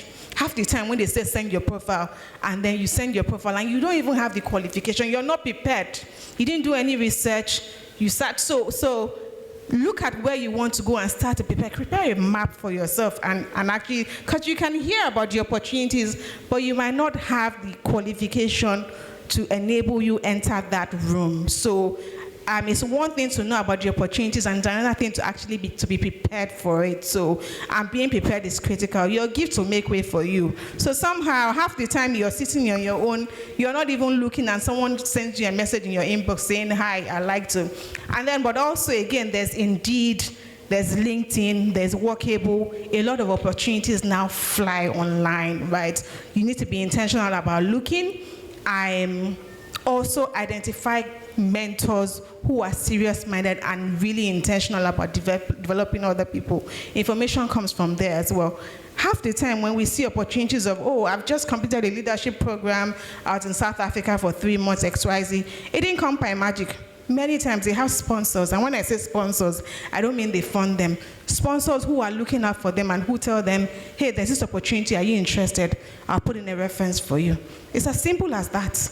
Right? So we just need to connect ourselves into the right networks, be intentional, but more importantly, don't just be a taker, be a giver as well. So pay it forward to the next person. I've had people who have worked with me randomly, who worked with me years ago, who send a message, hello boss, there's this opportunity, are you interested? And you apply. So how do you even treat your junior people? How do you treat people on your team? Sometimes they're the way openers for you as well. Not just your bosses and your mentors. So again, you're back to your network. I can't underemphasize the quality of the network of people around you and your intentionality about preparing, right, for the opportunities that you aspire to. There are different stages, right? And you always know when you're ready for the next season. But before you get there, start to prepare your profile. But research, leverage on online. If there are credible webinars, in the past, I used to attend a lot of webinars. Now I've sort of reduced it because of work. But when they are strategic, I still make out time to ensure that I attend them. That's about it for me. Thank you so much. Your network is your network. I know that you would have heard it a million times over. So my question will go to Lady Mesdes. Just after this round of questions, we'll take questions from the audience, and then we'll do one more round. Start preparing your questions. So my question will go to you, Lady Mesdes. Michelle mentioned that we need to get ready, we need to, service our network. But there's something called a resume, there's something called a cover letter. It goes ahead of us.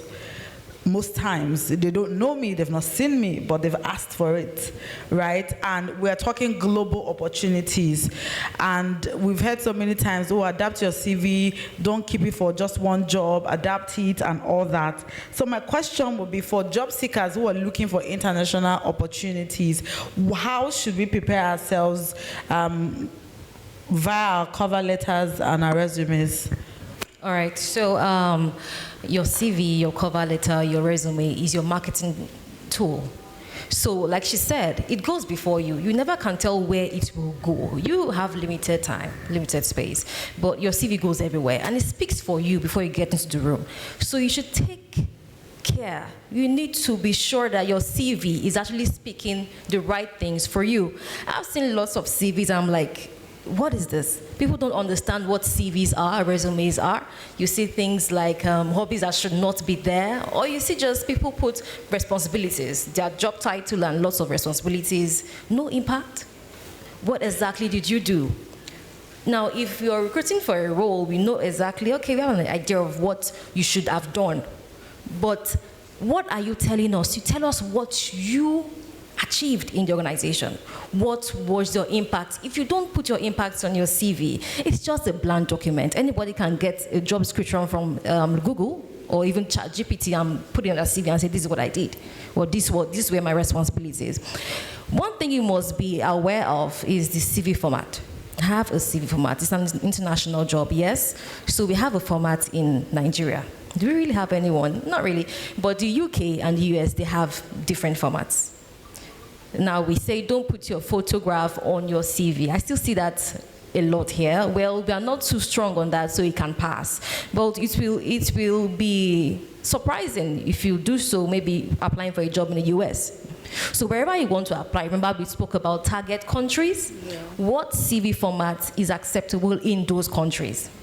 And you, as an individual, you must know, because if you give your CV if you contract your CV writing to a CV writer, they're professional CV writers. And I can tell you that some HR firms here, they actually write CVs and they'll write them well for you. But you need to know what the format is. Is it 2 pages? Is it 1 page? What's the language they use? There's English UK, there's English US. So if you're applying for a UK role, you should know that you should write it in English UK, because you're trying to mirror them. You're showing them that you have cultural awareness. Yes? How many pages is it supposed to be? You have to put it, make sure that it's the same thing. You have to know, because when a CV writer gives you back your document, you should be able to say, I don't think this is what I wanted, or I don't think you wrote it well. I got burnt once when I was a young professional. I think I was just about 3 or 2 years into the workspace. And I gave somebody my CV to write for me. And I kept saying, no, this is not what I want. This is not the way it should be. And then they gave me lots of English, you're a new professional. Like, but I know I know what's obtainable. And so I took that document, but I wasn't getting called back for roles. I had to now go research myself. I had to stumble on an online CV screener review machine. And guess what? My CV was not ATS compliant. What does it mean? It wasn't applicant tracking system compliant. So lots of multinationals, even small organizations, now have HR systems. And then they just pass your CV, PARSE, they just pass your CV through the system. Sometimes nothing comes up. Or when I recruit for clients, I just pass the CVs, they apply, and then the ATS just pass the CVs for me, and I just watch. What happens? Candidates are being ranked, and they are being ranked by keywords. What are those industry-specific words? They should be on your CV. Those ones that are globally recognized must be on your CV. Your achievements must be on your CV. All right? Even if you've had volunteer experience, it must be on your CV. Education, please, if you have a master's degree or you have a BSc, leave out your primary school and high school. I see those things, I'm like, come on. If you have a BSc, you certainly have those things. So you can start from BSc, MSc, MBA, PhD to whatever you have, but leave primary school and high school alone. Nobody really cares. Also, what will help you stand out are your skills section. Tailor it to the role. Tailor it to what the organization wants.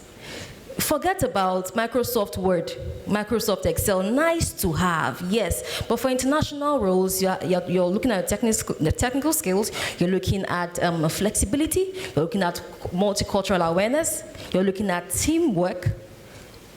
Put those things on your CV. Beef up your skills section. And like I said earlier, you must know what a CV should look like. Please, make sure your contact information is in the international format. So if your number starts with 0708, put +234. Some CV writers don't do that. It's an international document. And erase your home address. Don't put number 24 if you Lani. No. Lagos, Nigeria is fine. Or you might even put Nigeria. Maybe you want to, it's an international role, you might even just remove it there. Just Nigeria is fine. You actually fill the form when you're applying. So ensure that the CV format is correct, the information is relevant. Put your part-time roles, even if you've done part-time jobs. Some people do it nowadays. They have full-time, there's part-time, and there's volunteer. People try to get to undermine their volunteer experience. Lots of multinationals, if you go on Indeed, if you go on LinkedIn, you will see the roles there. Volunteer. You can volunteer even with your day-to-day. That gives you a foot in the room, a foot in the door, to show that you have international experience or experience with an international organization. And like I said earlier, your skills section, and ensure that your achievements are clearly outlined. Thank you. Thank you very much, Lady May. Hope you got that. Please, don't tell us your primary school. We don't want to know. Okay, so my last question before we take questions from the audience, we'll go to Doc.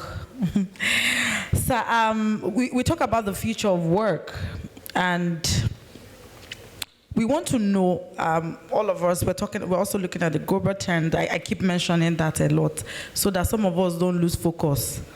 You know, I'm very passionate about when people come for events like this, they leave with value, because time is life. You can't sit down here for hours and waste your life. That's how I see it. So we want to know, we hear future of work a lot. We've been hearing it. Everybody is screaming it down our ears, right? So considering your experience, how can we prepare for this future of work? What is necessary? What skills are required for this future of work? And what is it, in case some people don't know? Tell us. Thank you so much. Again, please help me celebrate Wale Smart, the DG, NECA. Happy birthday in Arias. Now, to the question, I would like to say this very clearly. When we talk about the future, we are talking about now, because it's already in progress. Now, the first thing to the future is excellence in your now. Whatever you are doing, today is going to give birth and deliver tomorrow. Now, having said that, there are several characteristics associated with the future of work.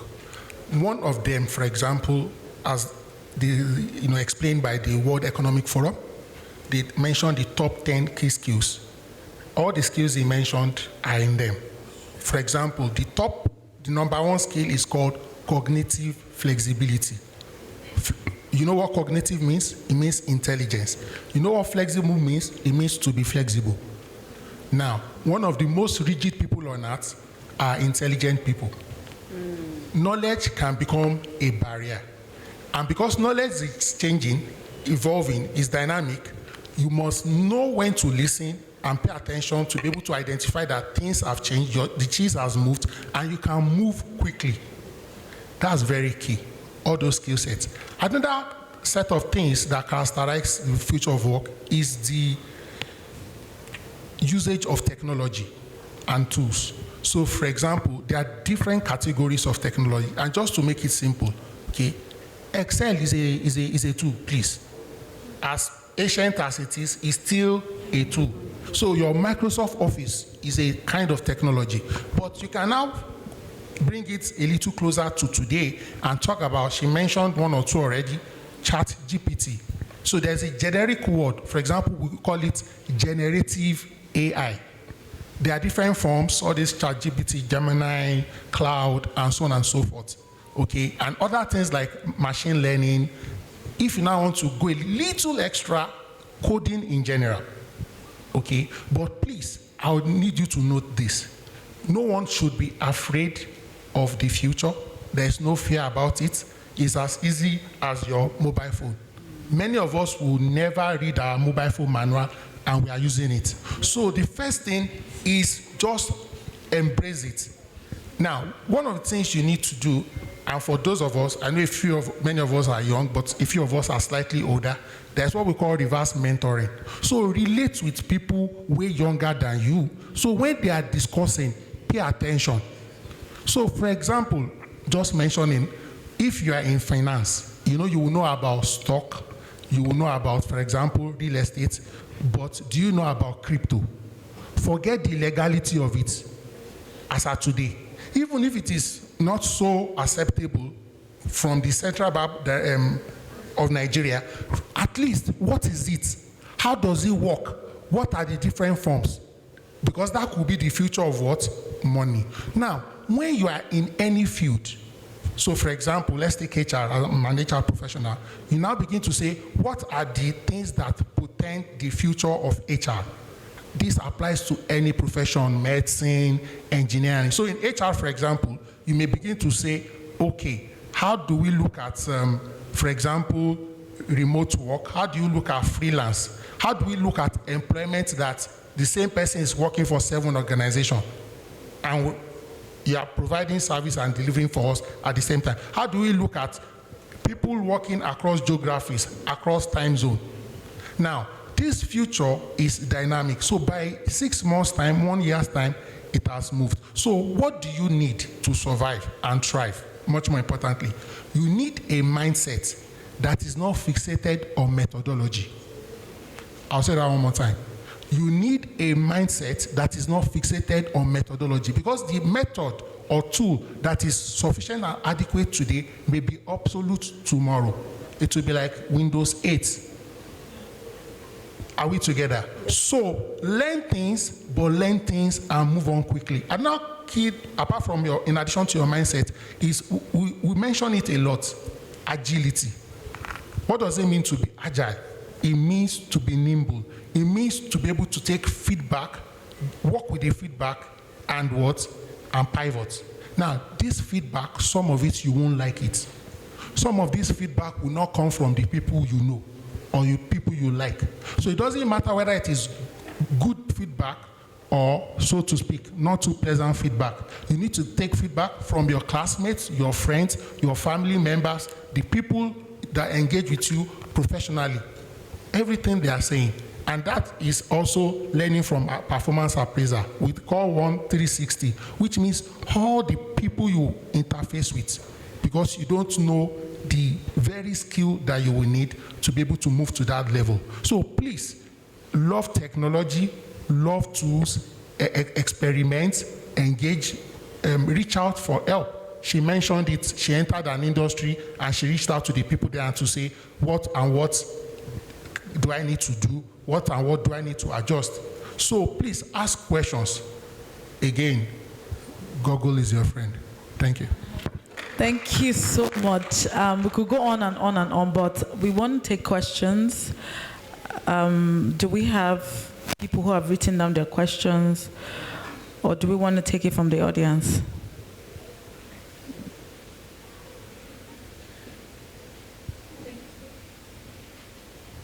Please put your hands together once again for our panelists and our moderator. Thank you so much. And I believe that we're taking notes down. So quickly, we'll probably take one question from each role, so that at least every role can be represented. So can I have one question from? Okay. So be ready for the next role. Make it short and simple. Thank you. Thank you so much, Rome Business School, for this. My name is Dr. Njegede. I'm actually here to shop for about 6 rows. I want to thank our panelists for that. Thank you so much. Dr. Kennedy, Dr. Adeosun, thank you, Sheon, thank you, Mfon, and thank you, Shibuzo. Now, my question has to do with how do we deal with generations with regards to recruitment? As we see our economy, Nigeria in particular, growing, we don't have so much multinationals. We have very, very few. And our SMEs are not finding it very, very funny. Now, people who exceed 45 years and above struggle to get employment. They say, oh, you're old. We need young person. No, we can't deal with you. Even your CEO is just 25 or 30. So what opportunities can people in the bracket of 45 and above leverage on in getting job opportunities? Thank you. Okay. Okay, please, can we just take note of the questions so that we can answer everything at the same time? Okay. So, moderator, please just take note of the questions. Thank you. Okay, all right, there's somebody at the... Sir, please, can you be kind to come forward, please? Because it's quite a distance, and if I have to travel and come back, I'm not sure what might happen to me. All right, just tell us your name and then your question. Keep it short and simple. Thank you very much for the section. I am Omar Blessing, an MBA student. Okay, personally, I've seen people that are tenacious. I've seen people that are very intentional. I've seen people that are having all the traits needed for growth and success in life. But still yet, this few set of people are not achieving as much as I presume they ought to achieve. Now, directing the question to you, sir, what are the points in your life when you felt like, you bless my village people did to me, despite my push and everything, and you're not seeing the real hallmark of your intentionality? Thank you. Okay, so that question was directed at Dr. Kennedy. Okay, the point where with all the hard work, nothing to show for it, basically. So how are you able to navigate that and not think that it's the village people that are at work? Please, can I have questions from this row, please? You people are good on this row. You're professionals. You're fantastic. You don't need to ask questions. Okay. All right. Thank you for saving us. Thank you. My name is Evelyn, and I want to emphasize on what he said. Still on my question, like he knew what I wanted to write. You see, age. What he said. Age limits. How do we tackle this? There's job opening, and we see you're 26, you are above 26, you can't get a job, you can't do this, and you have to start going for your master's again and again. So I don't understand. So we need a solution for that. Okay, all right. I'm sure the organizations here that can hear you. So please, to our partners, help us here. Let's balance it. His hand was up. I'm so smart, don't judge me. Don't look at me with bad eye. The artist is judging me. That, what do you mean? Good afternoon, everyone. I am Samuel Wetu, corporate communication student from business school. All right, so I want to ask a practical question of my own very experience. I studied architecture, ND, HND, and BSc, right? Presently transitioning into branding and corporate communication. Now, I see a lot of young people who, by the virtue of their upbringing, have access to skill sets that serves like a side hustle for them while they were in school. And some way, somehow, the education system in Nigeria has not really been designed to really solve actual problem out there. So, while people are transitioning from whatever it is that they've studied and they've invested so much in, there's going to be days where they have it together and days where it seems as though, what they are really doing, they are not getting it together. And beyond that, the transitioning phase itself can be quite challenging, So I realize that we have so many HR professionals on the seat. So I want to ask, how do you manage this phase of transitioning properly? And secondly, for people who transitioned, this education thing, right? I studied architecture, now doing masters in corporate communication because I have years of experience in branding. How do you merge these things on your resume, and especially when you're actually applying for roles that is not even entry level again? Thank you. All right. One more, sorry, please, because I may get home and see in my dream. So let me ask the question, because I don't want anybody following me to my house. I say, MC, you did not allow me to ask my question. Good afternoon, everybody. My name is Tolu Lokpe Kamanda. So my question is this. I've been hearing so much of the word transitioning. I own a business, so I'm actually doing my master's in project management. Safe to say, I've not been in the corporate world for a long while, like exited 8 years ago. So I'm trying to go into the corporate world. And thank you for bringing up that word CV. Having to write a CV is like a major challenge for me, but I'm learning, and I've been able to create a CV for myself. So when you have to put, what's it called now? where you've worked and everything. It's a challenge for me, like I said, because I own my own business. So I don't want to be in a situation whereby I have to now fantasize or create what it's not. And I just did whatever I could do on my CV, bearing in mind that I'm good at operations, I'm good at so. I just tabulated everything there. So, I mean, what's your advice? I don't know who this question is going to anyways. What's your advice on somebody transitioning from owning a business into the corporate? Is hard. If people that have been there are saying it's harder for people like me. So what's your advice? So I would split the questions amongst my panelists based You were trying to on the point my direction expertise. to someone. Oh, that's fine. No. I was like, her question could be merged with his. Okay. So we have 4 questions. Yeah. So the first question will go to Dr. Kehinde on the guy who talked about doing a lot, yet is not translating to the result that is substantial. Thank you. There is what I call organizational dynamics, which majority of people will call organizational politics. I chose my word advisably because I don't like politics.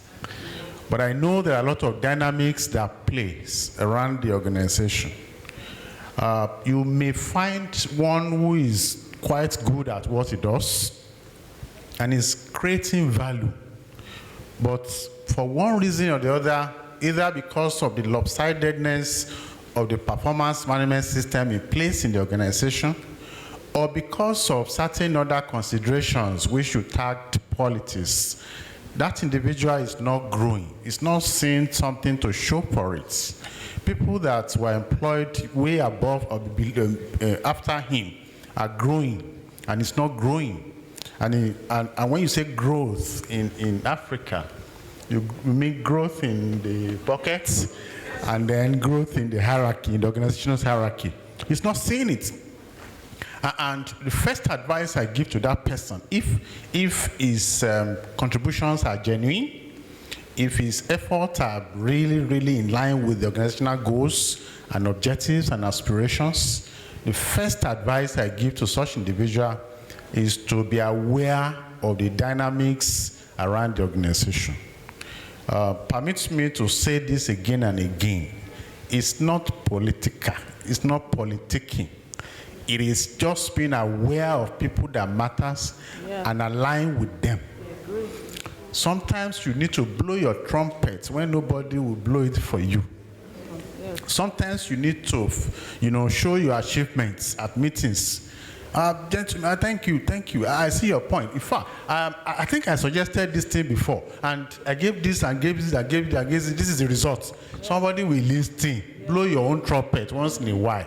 I'm not saying you should be political. I'm just teaching you to be aware of the dynamics in the environment, provided you are truly creating value in that organization.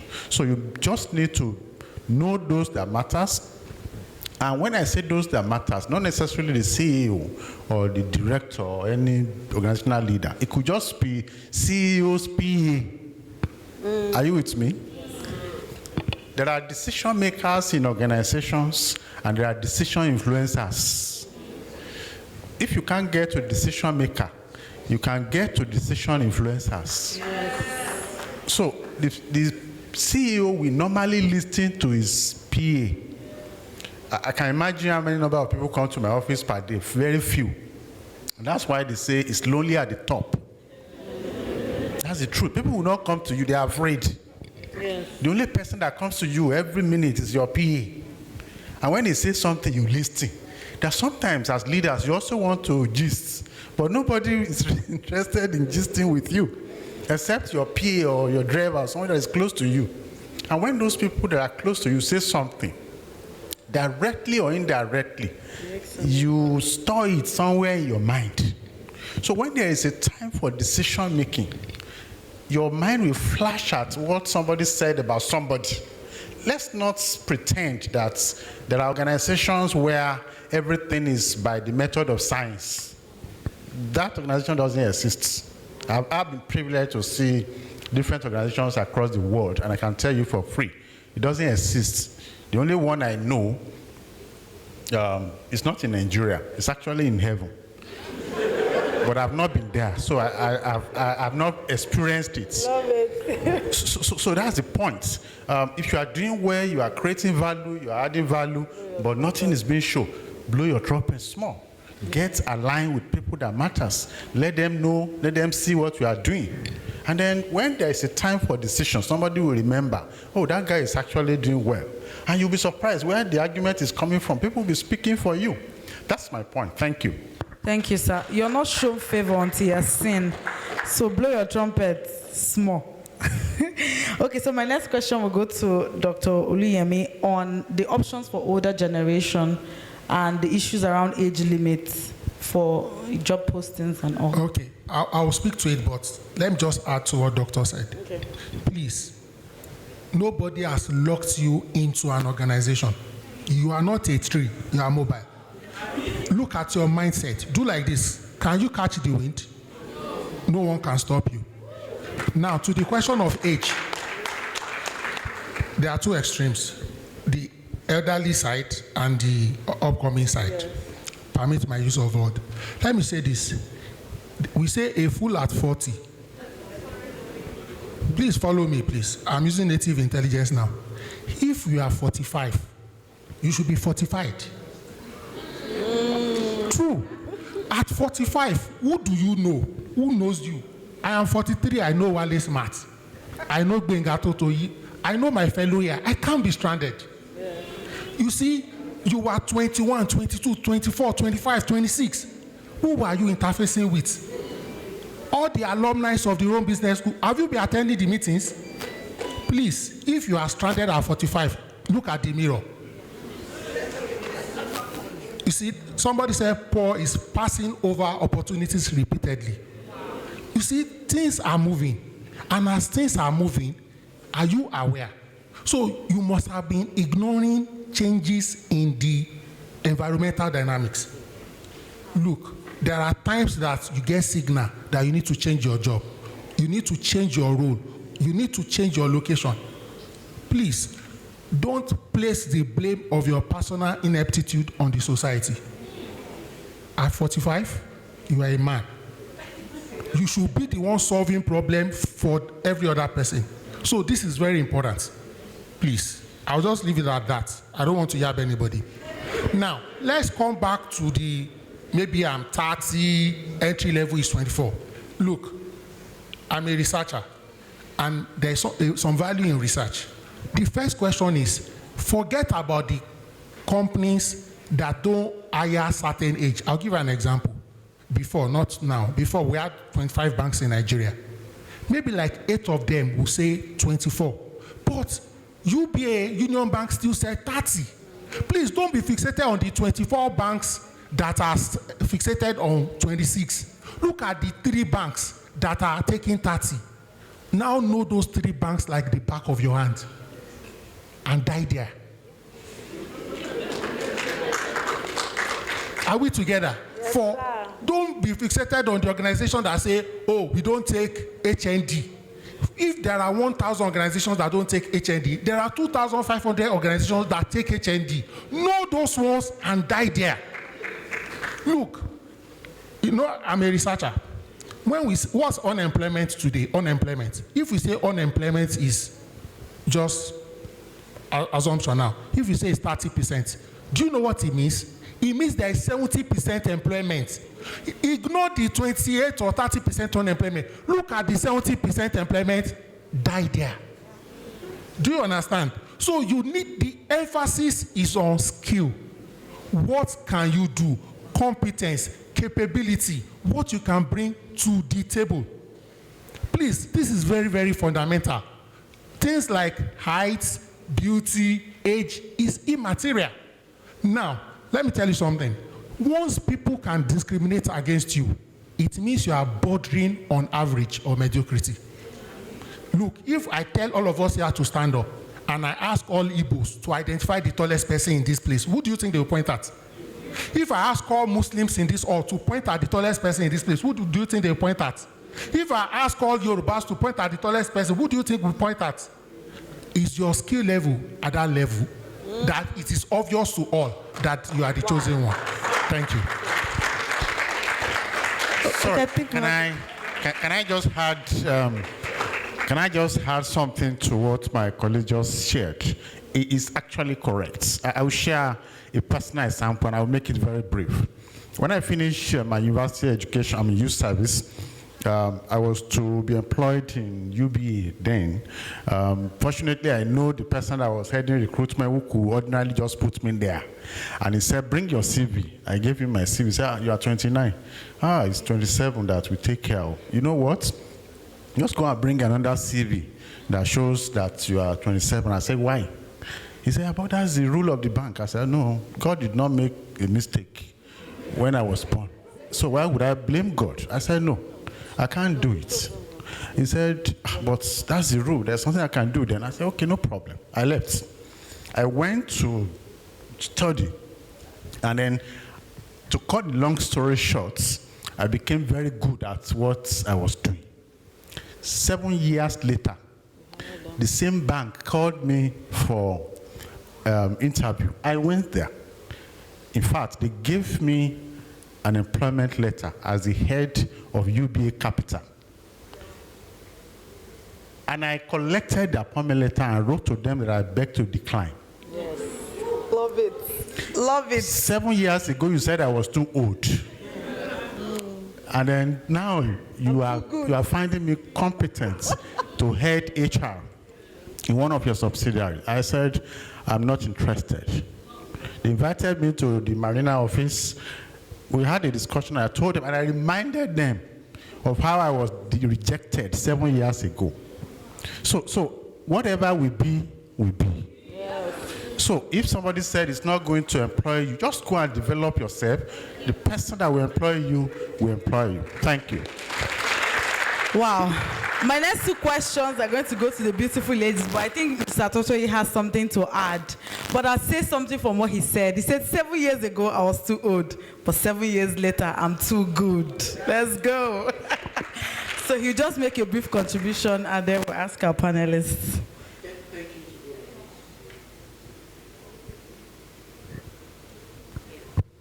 Okay, just a really quick addition, because two things. Time plays a crucial role, right? And just like Doc just said, at that time, 7 years ago, it was important that the bank honored that entry-level requirement, an emphasis on entry-level. It's this age thing is usually a sorting debate, and to make it easier to get some people through the door. And it was relevant at that time, right? And so let's be very careful how we carry generalizations. I can tell you for free, during and post-COVID, very few organizations are still very particular about those entry-level requirements at the entry level, right? So don't let's carry it into, because the times have truly changed, expectations, requirements, and I wonder why we are not really emphasizing the war for talents now and all of that. It is really, really tough. So you have organizations that are even taking third class, lower, and then because there's a potential to stay for longer and all those sort of criteria. So one is time. However, is the peculiarity of industries. So this old age thing was emphasized by the FSI space, financial services industries, right? Because again, competition was high. Some people wanted to bring in some people. I'm surprised that a number of people are not even aware that there are a number of players in that market at entry level that only recruit from certain schools. Yeah. Again, and stop fighting it. You're wasting your energy. Stop fighting it. Stop being angry about it. It's their own decision, and like my friend said, it's 5 organizations out of 50. Move on to the other ones, right? It's peculiar to that industry. Just like you would have I'm sure if I go to your factory, I'll see people with school certs, I'll see people with OND, right, that would have entry-level jobs, and if you check, are not earning that differently from people who are earning what they are earning at entry-level roles in some supposed big organizations in other industries. So what do you want to do? Which industry do you want to play in? However, there's a growing trend that cuts across industries that I think we need to have a larger conversation around this conversation of age to grade. The average organization, as you look at succession management and look at managing moving people within your organization and the changing dynamics of the customer base that you serve, the issue of how long you stay per grade then begins to matter. Just check across industries. As our customers are becoming younger, organizations, and the truth is customers like to buy from employees that look like them. So more and more organizations, particularly moved by the banks, but it has gone across, are now saying, what's our age demography like? Who are the people in this bracket? Who are the people in leadership? When would they retire? Who are people taking over from them? And so issues around how long you stay per grade is beginning to matter. And if you are coming in from the outside and you didn't grow through the ranks in the same organization, it's unwritten, it's largely out there. But I know a few HR folks that are here understand what I'm trying to say, where you try to say at manager level, you should be between 35 to 38 and things like that, which is why issues around how you are deliberate about your movement and your growth matters. And your career will always be your career. You will always be the one personally responsible for your career. Don't be caught up in the immediacy of it. Oh, I need to change this job to earn this amount. But have some map, some 10-year, 15-year map. That takes away the urgency. So if for now you have to be in one organization to meet a certain criteria that fits into your next 2, 3, 4, 5 moves, it matters. But please, let's be conscious that organizations now honor this whole age to grade thing, such that if you walk into a room and you are talking to line managers, one person will look like the uncle of the other person, right? Thank you so much, sir. I hope we got that. Please put your hands together for that. That was so succinct. Thank you so much, sir. Okay, so my next question goes to Lady Mestis from. He said his academic background is, architecture, and then he's moving into corporate comms. How does he transition and properly merge it in his CV? How does that play out? Please, could you help us? Okay, hi. All right, so that's pretty easy. It's easier than you think. Take it from someone that studied botany at university, BSc, and I'm in HR. So I transitioned into HR. I wasn't born in HR. People studied HR and then they went into HR, but I studied botany, first degree. Then I went ahead to study HR in master's level, and I'm running another MBA in core management. So what did I do? How was I able to transition? Before I actually transitioned fully, I had a brief stint in HR, so I had to volunteer. I knew I wanted to get into HR fully. Even though I had experience in customer service, I had experience in procurement, quite a number, but not core HR. I spoke to friends.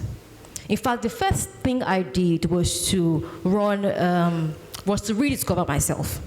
So I had to run personality tests, find out careers that were more aligned with my person. And I knew that, yes, I was very, very passionate. I'm still passionate about helping people and organizations. So HR was it for me. So I discovered myself, and I had my why for getting into HR. So whoever wants to transition, you need to have your why at the back of your mind, because it's going to get tough. You might not get roles as soon as you want to get them, but have your why. The next thing I said was I volunteered.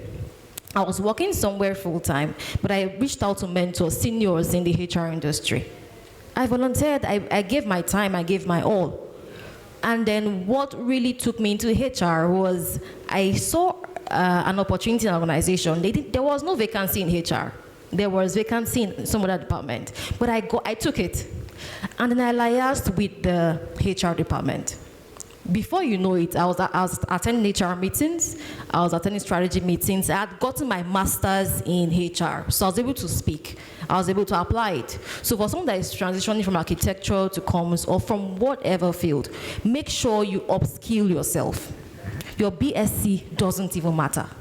I even forgot that I did botany.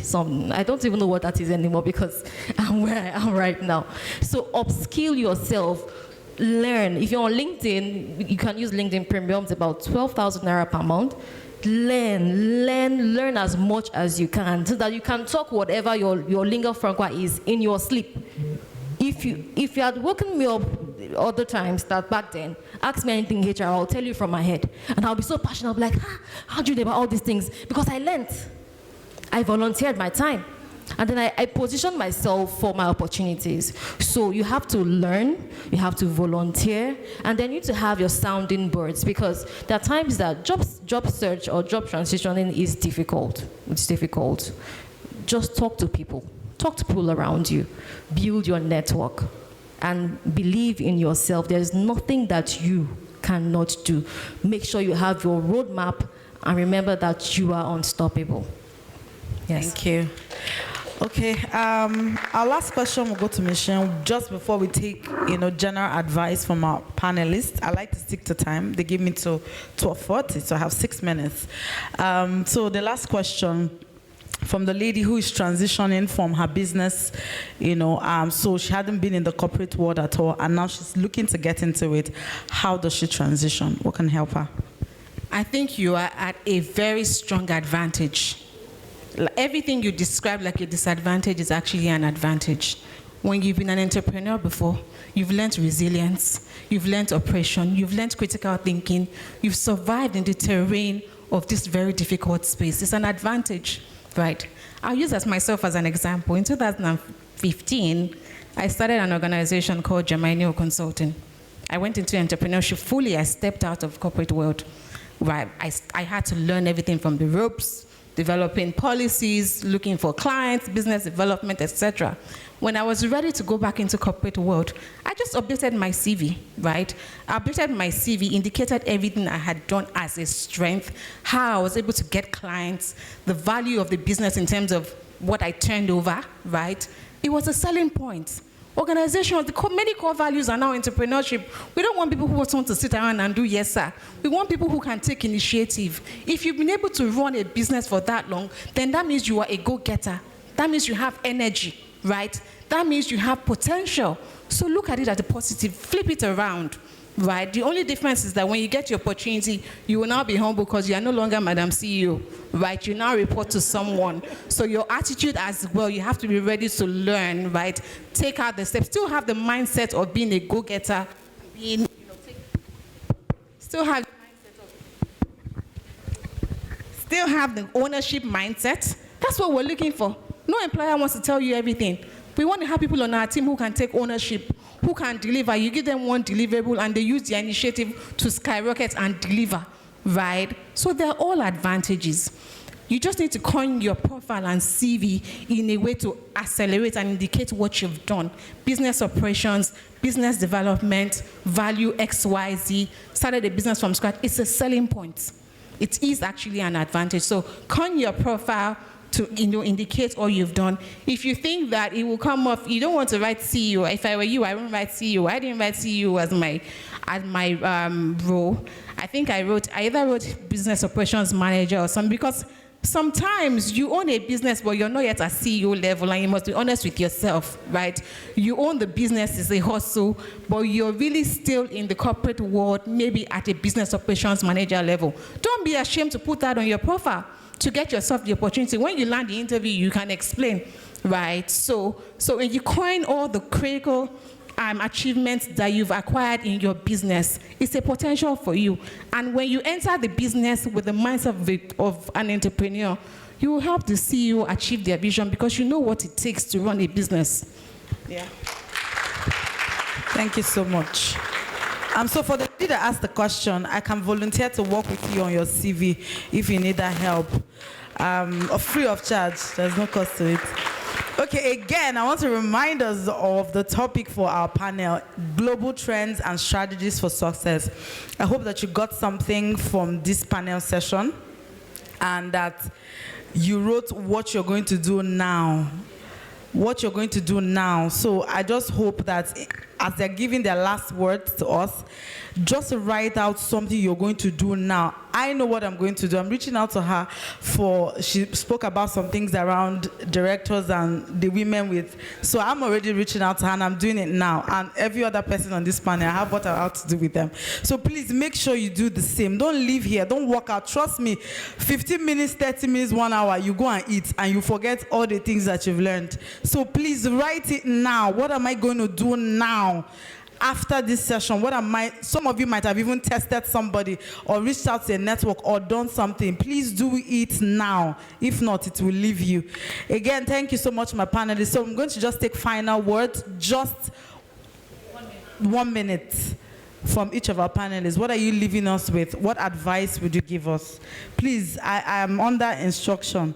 I have just 1 minute, please. Okay, I think I should be able to spend less than 1 minute. In closing, 2 things I would like to say for professionals. In whatever you do, please apply speed and agility, because others are there. Whatever you think you have, there are 1 million people that, that will have more. So the earlier you get to a location, the better. I think it's Jack Ma that says, if you know where the world is going, go there first before any other person. And lastly, I also encourage us to be entrepreneurial, because the ultimate, I don't want us to speak in a career fair as though career is just about paid employment. It's also about entrepreneurship. You may also want to, I've met a lot of students in my master's class that will say, I'm CEO of this, I'm CEO of that, and so it's also a career. Let's not look at career alone as 8 to 9 or 9 to 5 thing. It's also about entrepreneurship. You can also begin to develop. I was surprised when I hear people want to move from entrepreneurship to paid employment. When those of us want to move from paid employment to entrepreneurship. That's the beauty of diversity. Yes. Thank you very much. Thank you, sir. Okay, so I'll just leave you with 2 things. First things first, your career development is in your own hands. And like you said, it could be entrepreneurship, whatever it is, you have to be intentional. And the second one is intentionality. I see many people in organizations, they have conversations with me, I've not been promoted for 10 years, there's a lot of complaint, but you're not intentional about what you want to do. The CEO does not own your life. It's a job. And when your season is over, you would leave and somebody else will do the job. So you need to take your career progression in your own hands. Take it personal. Identify where you're going. Have an actual map. Identify where you're going and take the necessary steps to get there. Nobody owes you anything. Nobody owes any of us anything, right? You're relevant, that's what they're still calling you. If you're no more relevant, they'll move on to the next. So you will do yourself a disservice if you're not upskilling and developing yourself. Don't wait for the company to have to send you on training. Send yourself on training. Identify what you need to do and actually develop yourself, right? So that when the opportunity comes, you will be ready and be intentional about it. It's not every opportunity that you jump at, right? I think that's about it. Thank you. All right, thank you.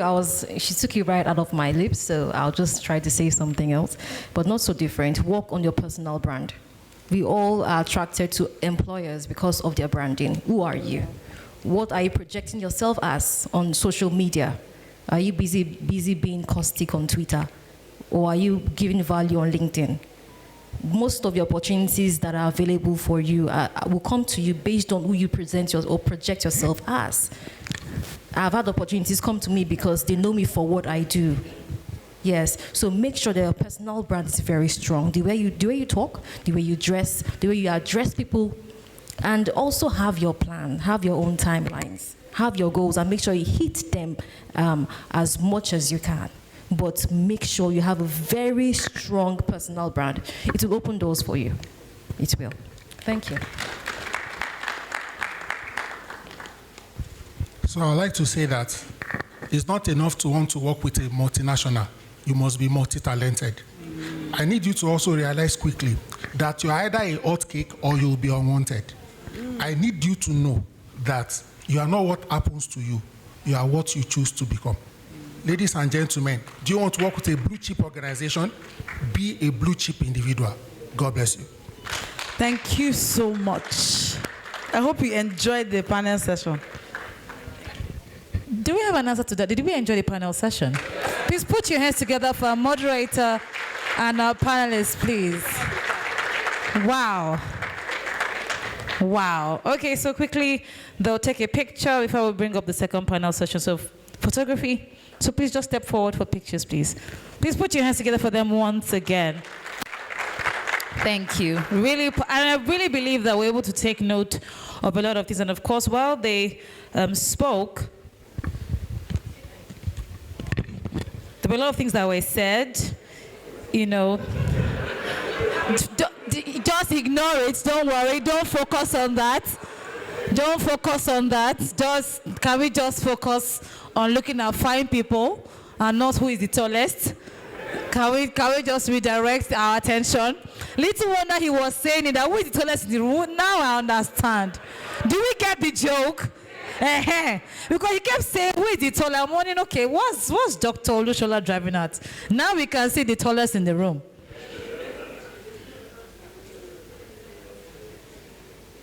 All right. So, I mean, I'm looking at a few things, and I'll just reiterate a few points. Majorly is to evaluate yourself. If you need to look at, once again, please put your hands together as they make their way to their seats. Please don't forget to network. And of course, to some of us that are probably virtual students, make sure you connect with your colleagues, you know, physically. I mean, whilst some people were asking questions, I found some of my department members. In fact, some of them have even sent pictures to the group chat. See our, you know, our colleague. She's doing us proud now. Corporate comms, guys. Can people make some noise? Corporate comms. I'm sorry if you're not a corporate comms. No, be like us, so that you know. All right. Once again, please put your hands together for our panelists and our moderator, please. Thank you. Okay, just a run through on what we learned, and you know, particularly what Dr. Shola had said, that the purpose of education is to increase your capacity to think, to analyze, and to prefer solution, and that you have to keep learning and developing yourself. And I want to believe that that is one of the major reasons why we had to apply to be students at Rome Business School, Nigeria. And of course, as we understand the tagline for Rome Business School, to build better managers in a better world, which is very, very important. Now, moving on to the second panel session, and I'd like to bring up our panelists for the second panel session. Are we ready? Are we ready? You don't sound like you're ready. Are you ready for the next session? Okay.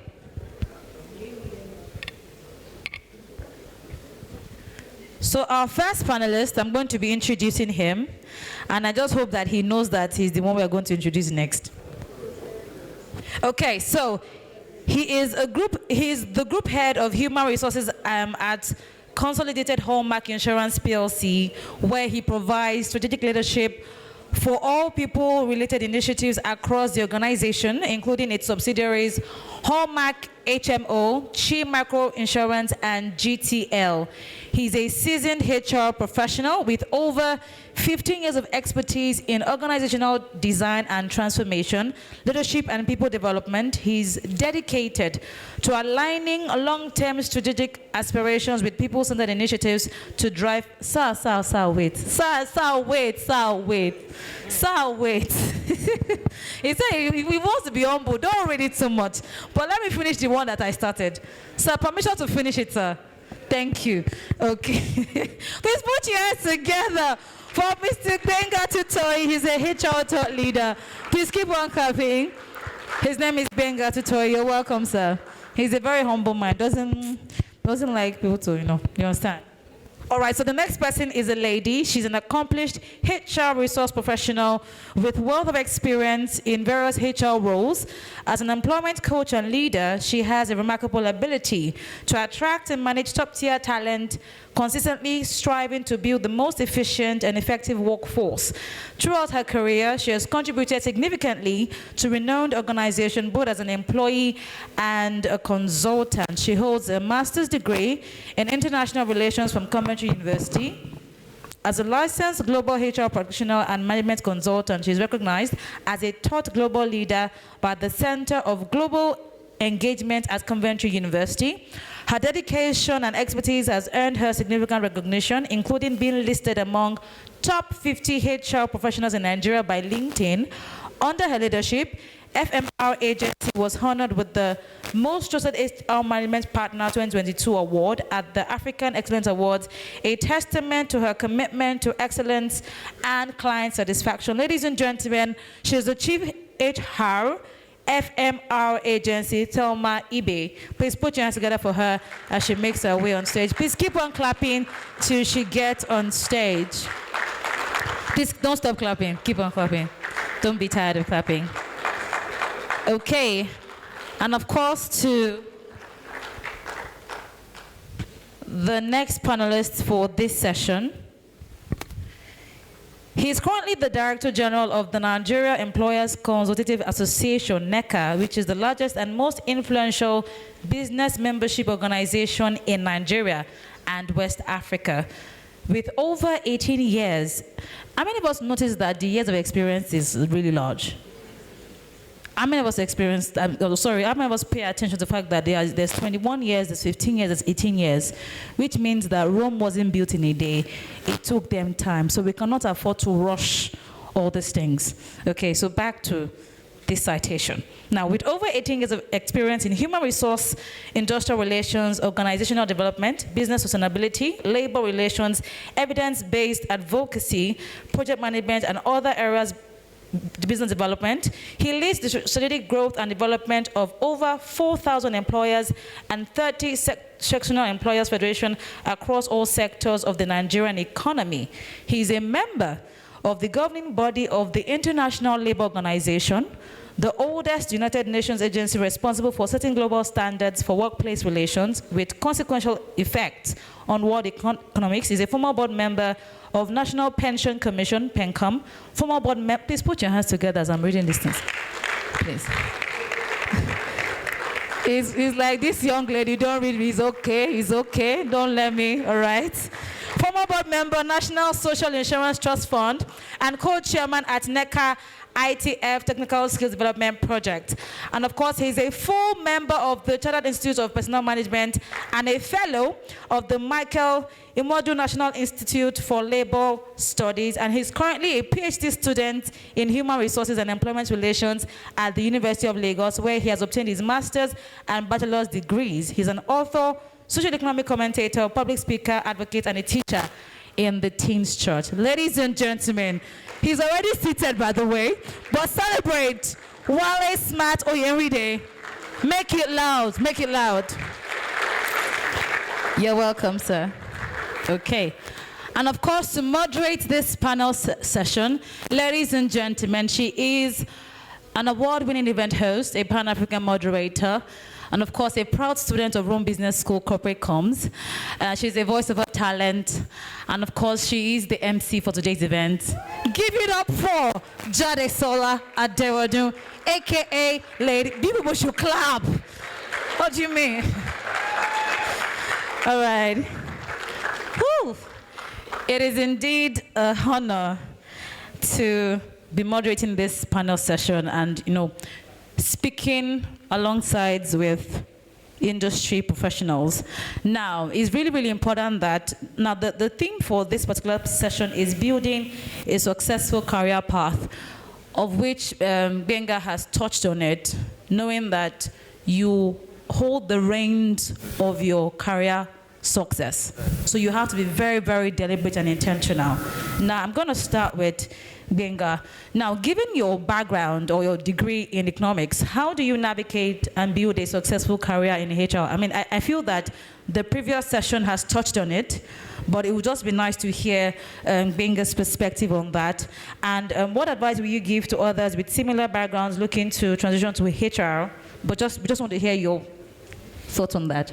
Okay, thanks, and it's a pleasure to be here. So it was never originally HR for me. In fact, back in secondary school, it was banking, emphasis on investment banking. The likes of Atedo Peterside, all of them were just inspiration. When you watch the news and you see all these guys who speak through their nose, well, we'll talk about models and interpret economics and all of that. That was it for me. So originally I wanted to study banking and finance, but we changed location where we lived, and I ended up in a school where we were sort of like a year behind. And so by JSS 3, I was like, I loved to teach and to explain things. And So towards the end of JSS3, our class teacher made me assistant class teacher to teach maths. And so that fueled my love for training and learning and making things very simple. And I think it was when I was leaving school, this whole thing around economics, working in banking and all of that, I started shaking. But my love for simplifying things was growing stronger. Another thing that is important, and I think it might help a few people here, I had the opportunity of walking through school. Had a family challenge. I knew I wasn't going to be able to go to school full time, so I had to walk through school. So I ended up I started as a PA to a consultant. And I loved the fact that we would go to meetings. I would know they told us problems. We'll come back to the office. He will scribble a few things. We will send a supposed proposal back to the organization. And months later, weeks or months later, I would know that this man is exceptionally happy today because some money had come in. So I saw that process of you can sit with people, listen to their problems, break it down, represent it back to them, and then prefer solutions that might just be advice, or we go to train, or we go to do some project, and it was money. And so that was my entry point, as it were. And we would go into different organizations, and the HR department was always very important because they told us the biggest problems, and that led to us writing proposals and doing projects. And by the way, it was years later I connected it that economics was always about the study of human behavior anyway. So that was a background for me, and during that period, loved to train, loved to explain things. So my entry point into HR was also L&D, and I haven't done that for a number of years, again in the consulting environment, where I think the biggest advantage for me was just that expanded scope of reference. And that's why today, if you ask me a question, my first issue is where do I answer from? Because I've seen recruitment issues from different industries and from different countries across the world. So that was what gave me that background, and I figured that if I was in HR, I would never be poor. And I just stayed there. Because I will always be people problems. So I will never be poor. Please put your hands together for Gbenga, please. All right, so I'll ask this question directed rather to Thelma. What are the most significant global trends in talent identification and acquisition that you have observed in recent times? Because I know that when Gbenga was going to, put an addendum to what the first panel had, touched on, he talked about talent and acquisition and all that. So, what have you observed over the years, and how has it, impacted on talent acquisition? Okay, good afternoon, everyone. Thank you very much for having me. I think Gbenga said something about talent war, so that's the latest, where you're trying to hire. It's so interesting how, we keep saying there are no jobs for example, in Nigeria, and then there are still a lot of jobs that are not closed. As I speak to you, I have over 60 roles that are not closed. For many reasons, for many reasons, and some of the things I've noticed is attitude, and I'm going to tell you why attitude became a very key part. Before now, people walk into organizations to have their interviews, right? But now it's virtual. So meaning that, of course, the world of work has changed so much that AI has even taken over. In some organizations, as I speak to you, AI does their selection, their interview, and they submit the report of their top 3 to 5 candidates to the hiring manager, which has removed bias completely. So if you think you know somebody somewhere, while networking is good, it's no longer a guarantee, because a lot of organizations want to streamline and remove bias from their system. So for that reason, they're engaging a lot of AI. Now, when I spoke about attitude, I realized that there's something we say about the skill matrix. And we talk about people who have high skill and low attitude. And we talk about people who have low skill and high attitude. In a world like Nigeria, we have a lot of people with high skill, which is usually the advantage. You could see that a lot of Nigerians succeed outside of this country because, we are naturally in an adaptable environment where we try out everything we can to succeed. So we usually try to succeed. But then I realized that attitude has become a major concern, where we're borrowing certain type of systems without also paying attention to the environment where we are. One of the panelists was saying something about what your CV format can be.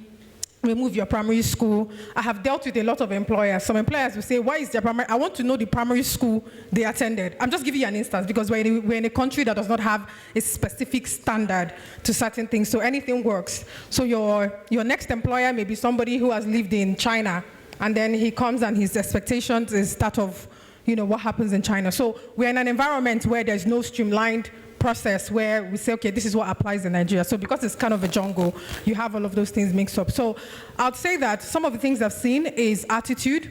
And what I mean by attitude is, the way you present yourself. We know that we're in a world where we have access to information, but the truth is, for you to succeed in any role right now, soft skills have become very important, and which is communication skills, problem solving. We've said that over and over. And if you have a high skill, no matter the degrees that you have, from the time you start having a conversation with the hiring manager, and then they notice that, the way you've responded, the way you are upset about certain questions. In fact, there are questions that you ask people during the interview, and they're so upset with you. Why would you ask me that question? I'm not saying you cannot counter certain things, but we have become aggressive in the market, and that's one of the things that I've actually seen in the industry today. Now, in terms of course, some of the trends that are positive anyway, we'll talk about the virtual interviews. Today, I've hired a lot of people without seeing them physically. Some businesses have done that without having to meet with you. So I can't see you to make a decision about you so much so. So the impression you give me at the time that I'm speaking to you is what I make a decision with. So you have to give me your best. You're dressing, in fact, I interviewed some people, they're lying on their bed like this. I've interviewed some people, they were wearing singlets. I mean, I would address you the way that you appear to me. There are people that once they appear in the meeting, I'm like, oh, thank you very much, we'll be in touch with you. And that's it. Respectfully speaking, not because I don't want to look beyond your talent. I don't have time for that. Exactly. So I want to be able to see you. Sometimes you may not even be the right fit, but your smile makes the recruit, okay, I think we have another role that we can consider you for. I had a lot of things to say when, the first panel session was going on. It was so interesting, honestly. I wanted to speak about the lady who was talking about her experience. And I said, for me, being an entrepreneur is an advantage for you. In fact, when I'm hiring people who have businesses, I don't play with them. Why I don't do so is because they understand what it is to make every dime. So they put their first foot forward. So if you write and say, come and explain to me you have a business, don't worry about it, you're hired. So you don't, you're not at any loss. And then if I also look at the other part, one of the trends I've also seen in the talent acquisition space is that people sell a lot of things to us that are not real.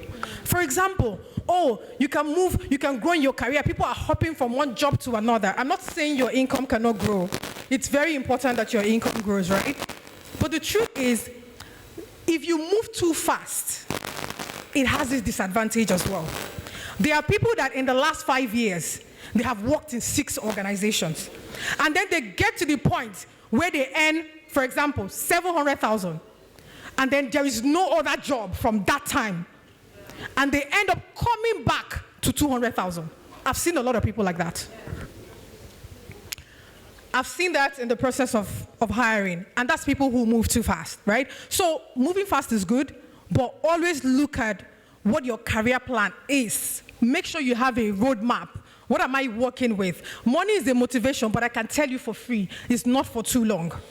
It's not for too long. I know specific people who moved very fast in their career at the time of COVID, and today they are back to square one. So sometimes we have to take it, one at a time. Another trend that I've seen, I think probably the last one before I let go, because there's a lot to talk about.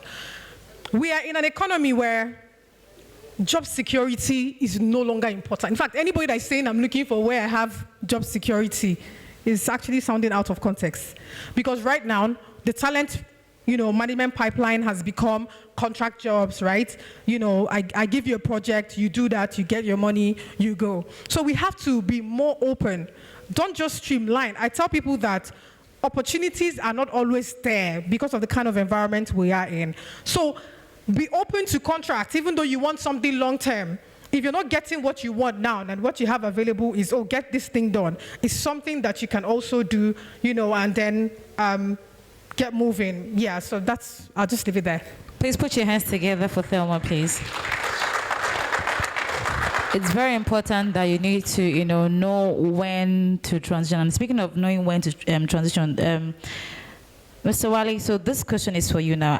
How can professionals identify the right time to transition, more or less make a career change, and what steps should they take to ensure a successful transition? Thank you very much, and good afternoon once again, and thanks for having us.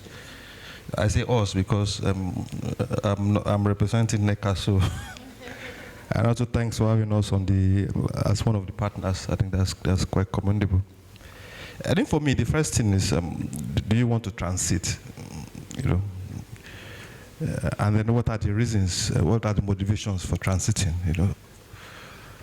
For many of us, and rightly so, finance, because of the economic situation, finance might be a good reason to transit. A legal reason also, that look, the pay is good, and nobody will hold you for it.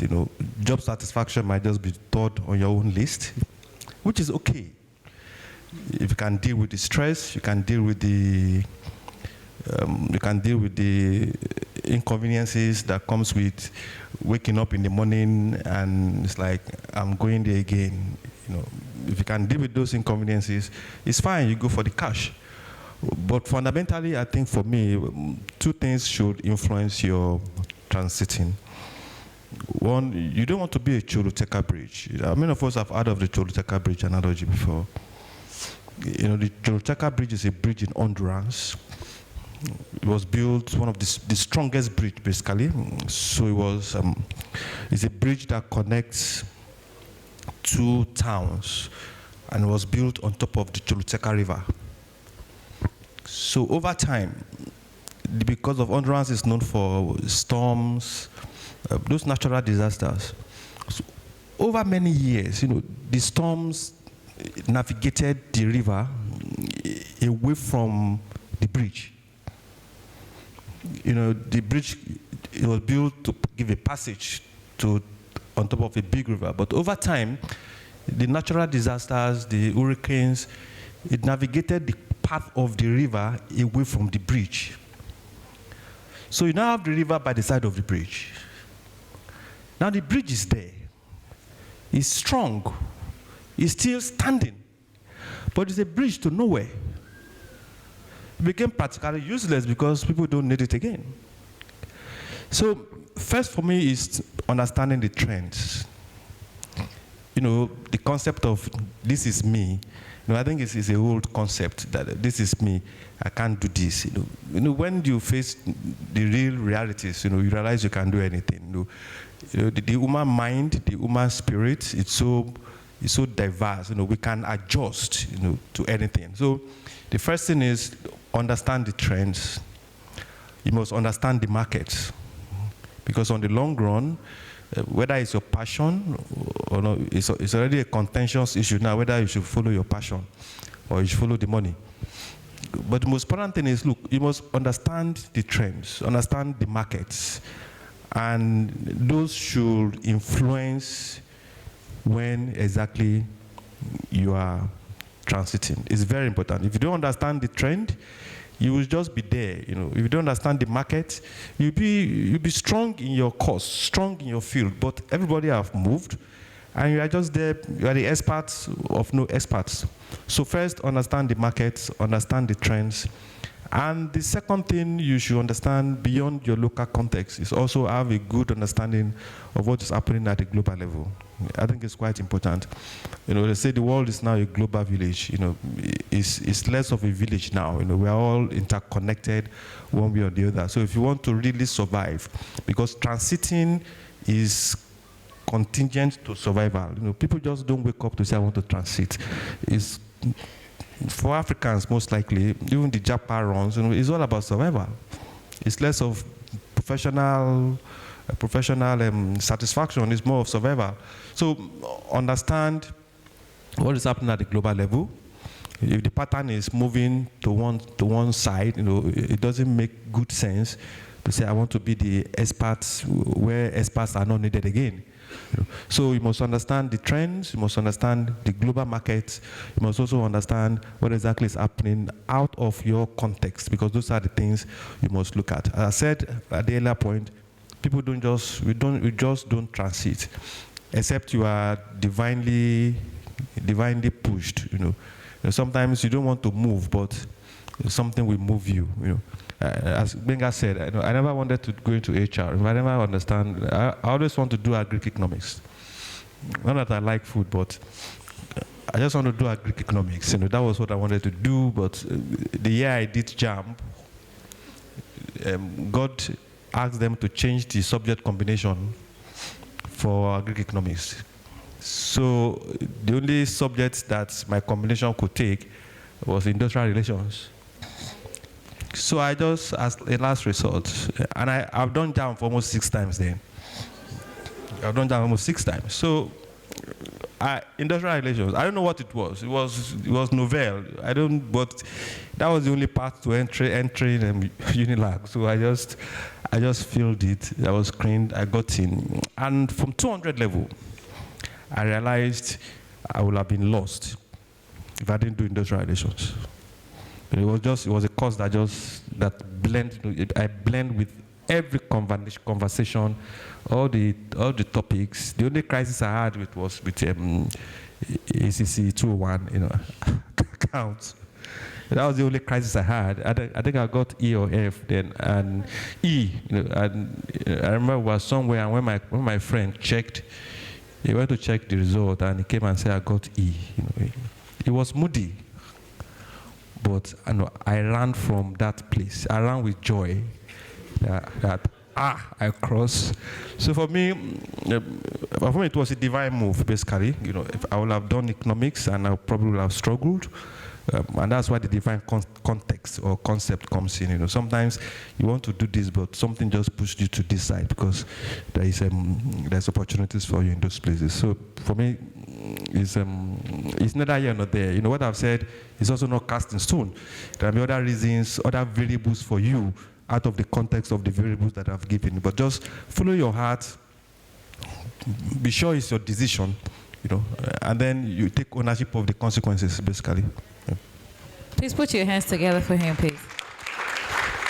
Be sure of your decision. And of course, prepare yourself for the consequences, because a lot of times, for some of us, we are doing certain things because, that's what's trending and not what you want. And at the end of the day, when you get stuck, you have to say, because the people that started the trend may have also pivoted. So where does that leave you? So it's really, really important that you make your own decisions by yourself. Now, I'm going to direct this question to Benga, and it is, what are the critical skills needed to managing change effectively within an organization? Because earlier in the first panel, Dr. Kende talked about, organizational dynamics, right? So what are the skills needed to manage change effectively within an organization, and how can professionals develop these skills? Because we don't want a situation where we start to feel like, there's a lot of politics and politicking. This person is showing off. What's wrong with her? Is she the only one? And we can get really sentimental or emotional in the workplace. So how do we detach emotions and get the skills that we need to manage change? I don't know why you're targeting me with some questions, but... Sir, it's not me that said it. If I was the one, I would know, sir.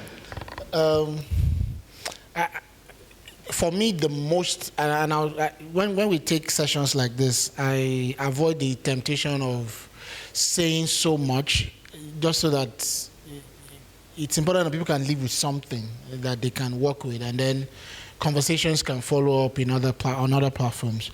For me, I'll say 2 sides of it, and I'll explain it. I think the most critical skill is stakeholder management, because that cuts across industries and grades and age and gender and all of this, stakeholder management. But on the flip side of it, one of the many reasons why people get frustrated in organizations and dealing with conflicts and change is because we have very unhealthy expectations from the workplace. Very unhealthy expectations that can't be met. So I'll start from there and then I'll navigate back to. So for a couple of years ago, I got caught up with a phrase, and I even tried to write a book about it, but I left it. And the phrase is, it's a workplace, not a love lounge. Come to work, do your job, I do mine, we say bye-bye at 5 or 6, and go home. I'm not your uncle, I'm not your dad, I'm not your auntie, I'm not your sponsor, I'm not any of that. I'm just your colleague. And if I'm your line manager, you are to do some things I've asked you to do. And it's along that line that we also say things like, we all don't have the luxury of choosing the bosses we have. You just get a line manager, right? So, and I said that because there's a whole conversation around, you forgot my birthday, you don't greet me a certain way, this environment is not loving. There's a whole, and you see, I'm already looking for trouble.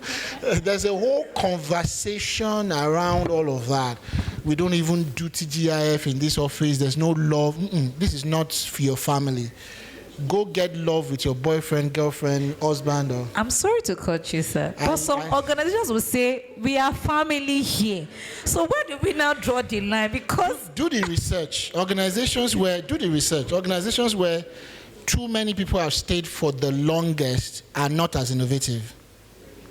It stifles innovation. The ideas can't thrive.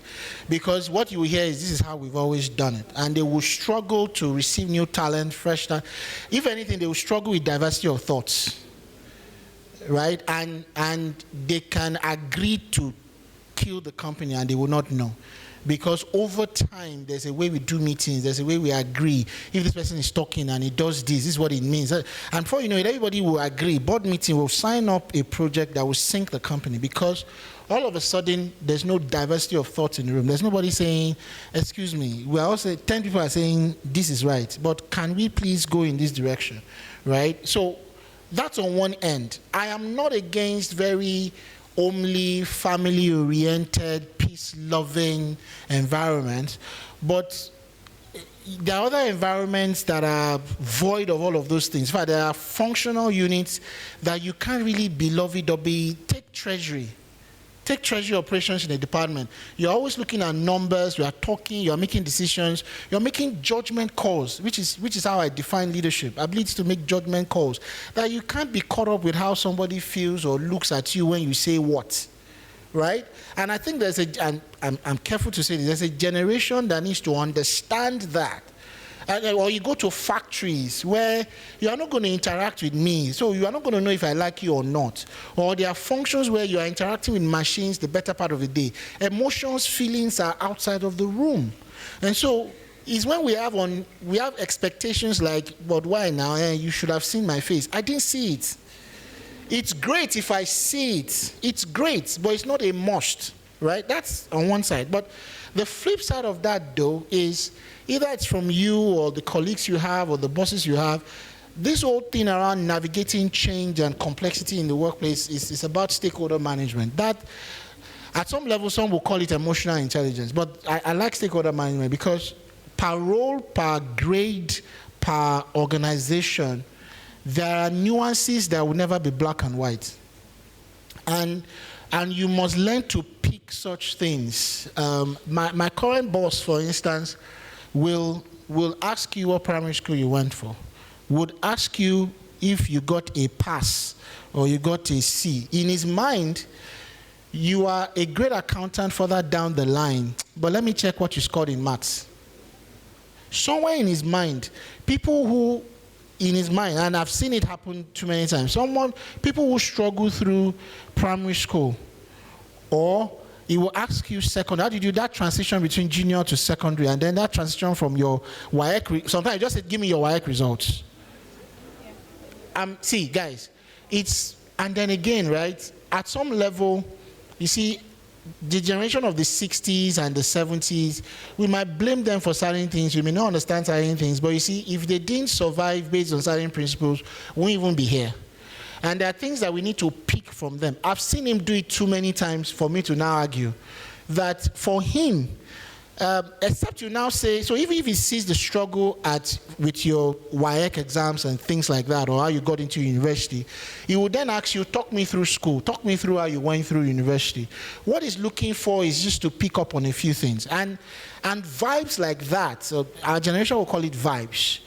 You walk past someone, and I walked into an organization once, I resumed on a role, and I greeted an ED who said, his response back to me was, oh, I thought we were hiring a more senior person.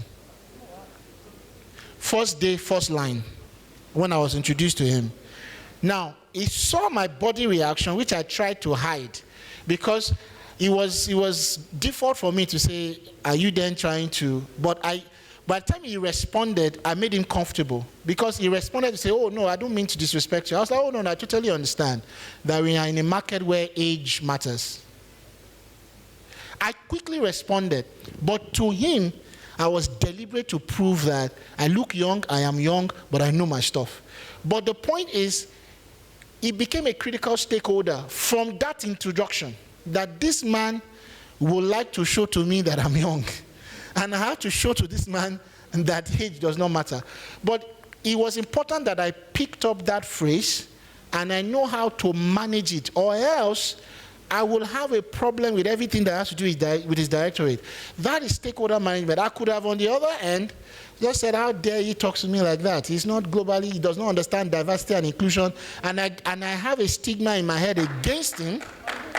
Or I walk away and say, this organization is toxic, and then I'm walking away from what is for my good. I see it a lot, and there are many sides to it that it's difficult to even explain a science around it. I'll give a very recent example. I was seated when I came in earlier, the session was going on, and I walked out to go see the sales manager for this establishment. I was walking towards, and I know she'll be laughing now, I was walking towards the TGI stand. By default, because in quotes, I have a popular face, people know, I have a default reaction when I'm in a place like this. Trust me, I will greet you, I will have a big smile on my face, you will think I know you. But the moment you sort of, hey, GT or something, I know you know me, or you have heard of me. So I react in a certain way. So all I did was just greet everyone that was on that stand. But one person greeted me differently. I had walked away, I came back. It was almost default. I quickly came back, oh, sorry, I greeted him properly again. And then I went to the next person, I said, you must be so. And I made sure I had a conversation that was important to me. For me, that was stakeholder management. In fact, that's the most important conversation I've had in this place till today. That was me being quick to recognize that this person or these people are important in my whatever, and I am quick to respond to it based on my expectations of them or expectations of me. But you see, the problem is, like Wale said, we show up in the workplace and this is me. And we want the entire world to revolve around who we are, what we want, what we're about. But he says, seek first to understand, then demand for people to understand you. That, for me, would help you navigate whatever the challenge is. Because that is what would translate into, you have a boss who is an old-timer. Even if he's reading a newspaper and the organization says you close at 5, you don't have to always leave at 5. Right? If the organization says resume at 9 and you are in the office 7:30, don't stay in the car all the time. Go into the office, walk around, let people see you. This thing around visibility and whatever, that there are extremes of it, and then we use the extremes to shut down the essence of that skill. So don't just be good at what you do. Be conscious of letting people that need to know you know what you know that you know that thing. And that's some deliberateness. I'm sorry, sir. No. The phase before, sir, you need to say it really slow, because there was a lot of no. And at some point, it was a... Okay, I'll use an example. Okay. I said, it's not important that you just know what you know. but be deliberate about letting people who need to know that you know those things know that you know those things. Did we get it? Because I want to be sure, because for those of us at the back, we did not really. Did we get that at the back? Fantastic. Over to you, sir. Because those are the things, the roles she's talking about that she has. I have roles as well. But guess what? We all wake up sometime. We wake up, Wale is here. There are times he would need something in NECA. I think I am in your top 10 or top 20 people that you would think of calling to say, I'm thinking of this thing. Let me talk to him. That's stakeholder management. That's even happening outside of your organization and doing it within your industry. Before we now talk of doing it within the country. I can as well be at home now sleeping or preparing for football. But it's important as part of stakeholder management for the stage that I am in career-wise, that I am feeding my industry. And I am known by people who need to know that I know something, part of which demands that I speak occasionally in the public, emphasis on occasionally, because if I now speak too often, I will come across to some stakeholders that I'm not busy. Right? So it's stakeholder management for me, and it matters at different levels. You're an entry-level talent. Don't resume at 8 and close at 5 every time. Once in a while, do extra 1 hour. If you're an entry-level person, once in a while, Friday, go to your line manager. Sir, what extra work do you, I know, but what extra work do you have this weekend? Can I take on some? If you're I see the grumbling, right? If you're a mid-level person. I'm sorry, sir. Please, why are you people grumbling? Why are you people speaking in lower tones? I know why they are grumbling. Why are we speaking in lower tones? What's going on here? If you're if you're a line manager preparing to be seen, I'll look for their trouble again. It's preparing to enter senior management. Stop doing this thing where you are in finance and you only do finance-related works. Join interdepartmental projects and functions. If you are in senior management, go beyond your organization. Do things for your industry. Do things that will let people that need to know that you know a thing be aware that you know that thing. And you have to be deliberate about it. Thank you so much. Please put your hands together for Benga, please. I really hope you're actually taking notes. Don't worry, we will not look for your trouble. Now, it's important that we understand stakeholder management. Just the people that need to know.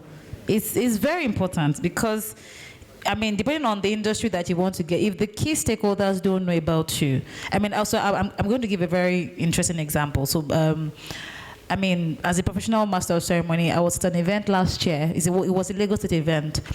And I had hosted, and I told someone, oh, I'm an MC. And the person looked at me like, you are MC, I don't know you.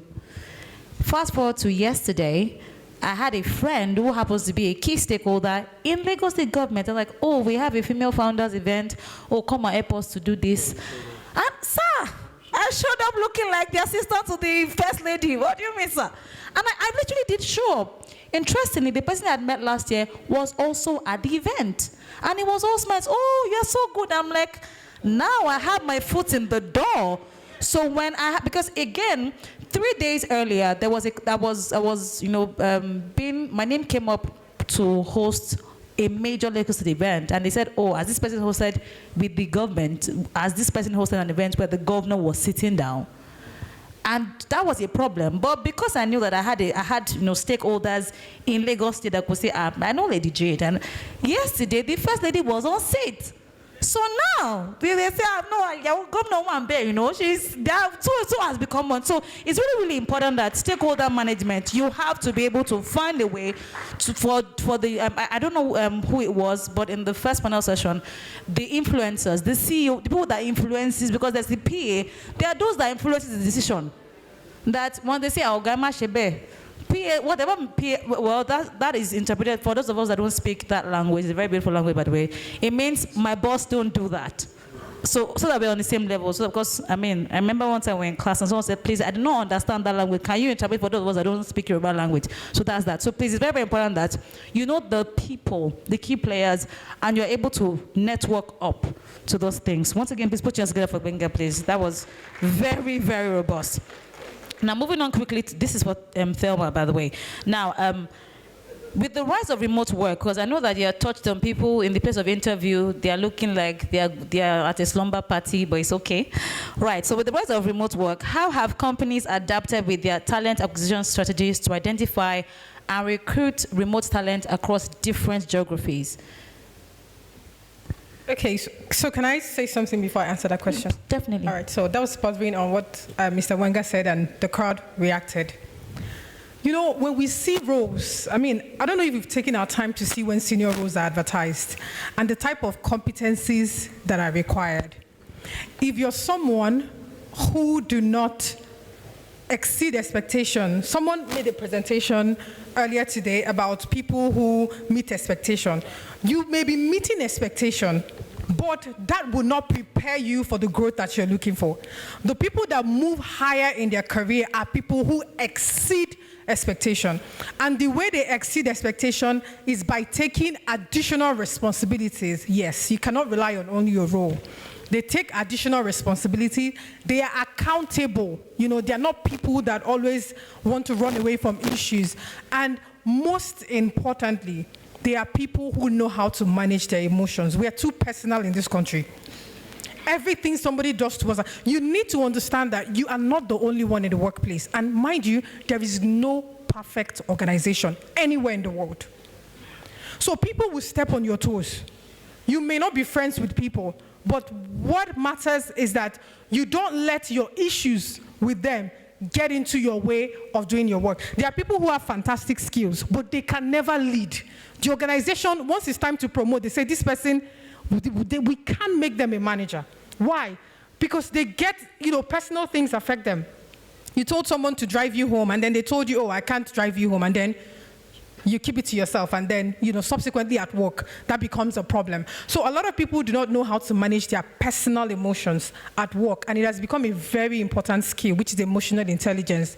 When the first panelist said it, it sounded like more English, so I wanted to, break it down. It's about managing your own emotions and other people's emotions at work. Know that they are not your family, like he said. Family is contextual. I mean, we're here. People that you spend 8 hours to, of course, their family, second family. Right? But the most important thing is that we're here to achieve a company goal. That must be your focus. So anything that will stop you from reaching your career. A lot of us may also not even grow in our career because of those same issues, our personality at work. Personality is very important. Personality, attitude, traits. If you get it perfectly, any organization can train you on whatever skill they want. Organizations are looking for people they can trust. Honestly, today, before, we could risk hiring people without background check. Today, I can't risk it. There are a lot of things going on. You can't trust people. People's personality can be questioned at every point in time. So we need to start returning to that very, trust that employers can have and, make you an offer knowing that you're able to deliver. I wanted to leave that point. Okay. So answering my question, which is the rise of remote work, what we need to do better, right? Okay. So first things first. A lot of us are seated here looking for global opportunities. And then if you ask them, do you have a LinkedIn presence? No. If you ask them, what have you done in terms of your growth? There's nothing that's been done. For you to even get globally recognized, you must first of all educate yourself. Educating yourself means that you understand the dynamics. And again, returning back to personality. There are work barriers, there are cultural barriers, there are different things. There are some countries that maybe if you start working there, you can't even look them in the eye. There are some cultural circumstances that comes into play. Now, in terms of remote work, if you're not familiar with certain tools by now, it's unbelievable that people still show up for interviews and they've never learned how to use Excel. They don't know how to use Word. They haven't even joined a Google Meet. Someone said it in the earlier panel that some things are not what you use in the noun, but you prepare yourself. That's what continuous development is. I may not use AI right now, but get familiar with it, knowing that tomorrow it may be required. There are certain organizations that your manager is actually an AI. Yes, they give you tasks, they follow up with you, in fact, if we start talking about how AI is transforming, it's mind-blowing. I am scared about what's going to happen in the next 10 years because it's going to be a lot that you can do. So you have to start acquiring that knowledge. You may not use it now, but no knowledge is what? a waste. So that phrase is very important. So you need to familiarize yourself with grooming technologies, skills that are very, very evident for people to succeed in today's work. That's very, very key. 2, you cannot be in Nigeria looking for a global opportunity and then, oh, I have problem with my backup power, I don't have light, I don't have this, I don't have that. There are some circumstances that are beyond your control. But if you want to be local and access global opportunities, you have to firm yourself with the tools that you need. So I currently have, a team that I manage. And this team have their core headquarters in the US. And then one of their criteria is that you must have a certain type of laptop, you must have backup power, you must have XYZ. And so your duty is to get those things ready. And then I noticed that from the Nigerians in this part, you have other Africans too. The Nigerians are used to excuses. I'm sorry. It's something that we have become very, very used to. So it's like, oh, I was supposed to send this, but because I did not have light, I couldn't do it. So I begin to question, what is your alternative plans? Your employer does not even have to hear these things. You can rush off to the neighbor's place to use the power because you know how important your job is. You should know how to improvise if you want to get this opportunity. So what am I trying to say? We must be able to be very, very adaptable and look for alternative solutions immediately without having it, impact the job that you're doing. So once they see that, they see the comment, oh, I was trying to do that, my network went off. Again, it is beyond your control, but there are certain things that you can put in place to ensure that those things does not happen. So if you want to position yourself, I want to work remotely, I want to move speedily, then you have to have these things available. Your quality of laptop is very, very key. Your communication skills is very key because somebody is not seeing you face to face. It's different when you're sitting with somebody, but if I'm not sitting with you, I can have a different perception. You can just roll your eyes and I can think of it as something else because I'm not sitting with you. So we must be very, very sensitive to our environment. Most importantly, having the skills that we need and also having the tools that we need. It's very important. I always tell people that want to migrate, start with remote opportunities that you can get so that you can familiarize yourself with some of the things that may affect you in the line of your work. Aside, that, of course, we know that there are a lot of remote policies. We are also supposed to learn about what the policy of our organization say remotely so that we can comply. I tell anybody that if not for laws and policies, everywhere would have been chaotic, right? If the federal government did not have laws, even though sometimes they're not followed, but it doesn't mean the laws are not there. So laws are there for us to follow. So we are also to adapt ourselves with remote policies, know what the policies of our organization say, so that we can navigate. There are some organizations that will tell you once you're offline more than 3 times, when you're supposed to be, you're out. So, and then somebody says, oh, I did not know. Ignorance is what? Not an excuse. So we must always familiarize ourselves with things that we need, have the tools that we need, which is very, very important. Adapt AI. Again, AI is not taking anybody's job.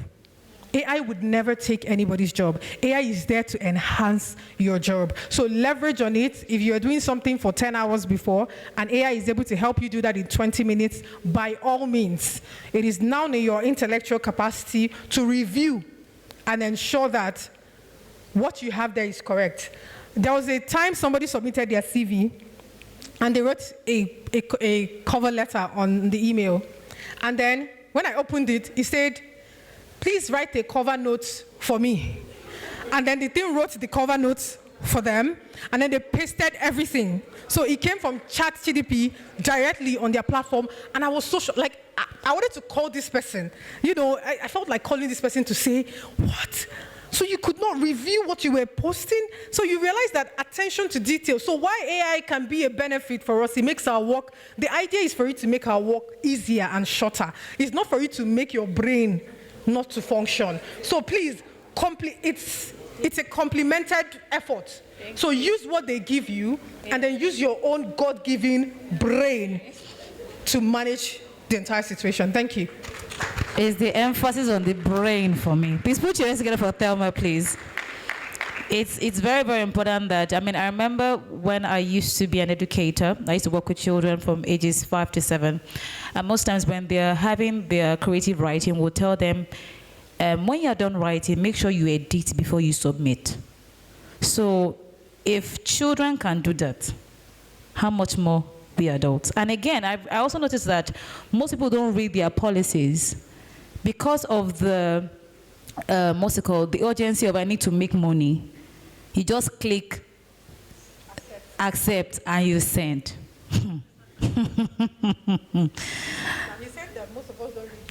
Please be reading your manual and your policies. Oh. It's very, very important because, I mean, that is where you will not be able to understand that some things may implicate you. So it's very, very important that, hey, okay, all right.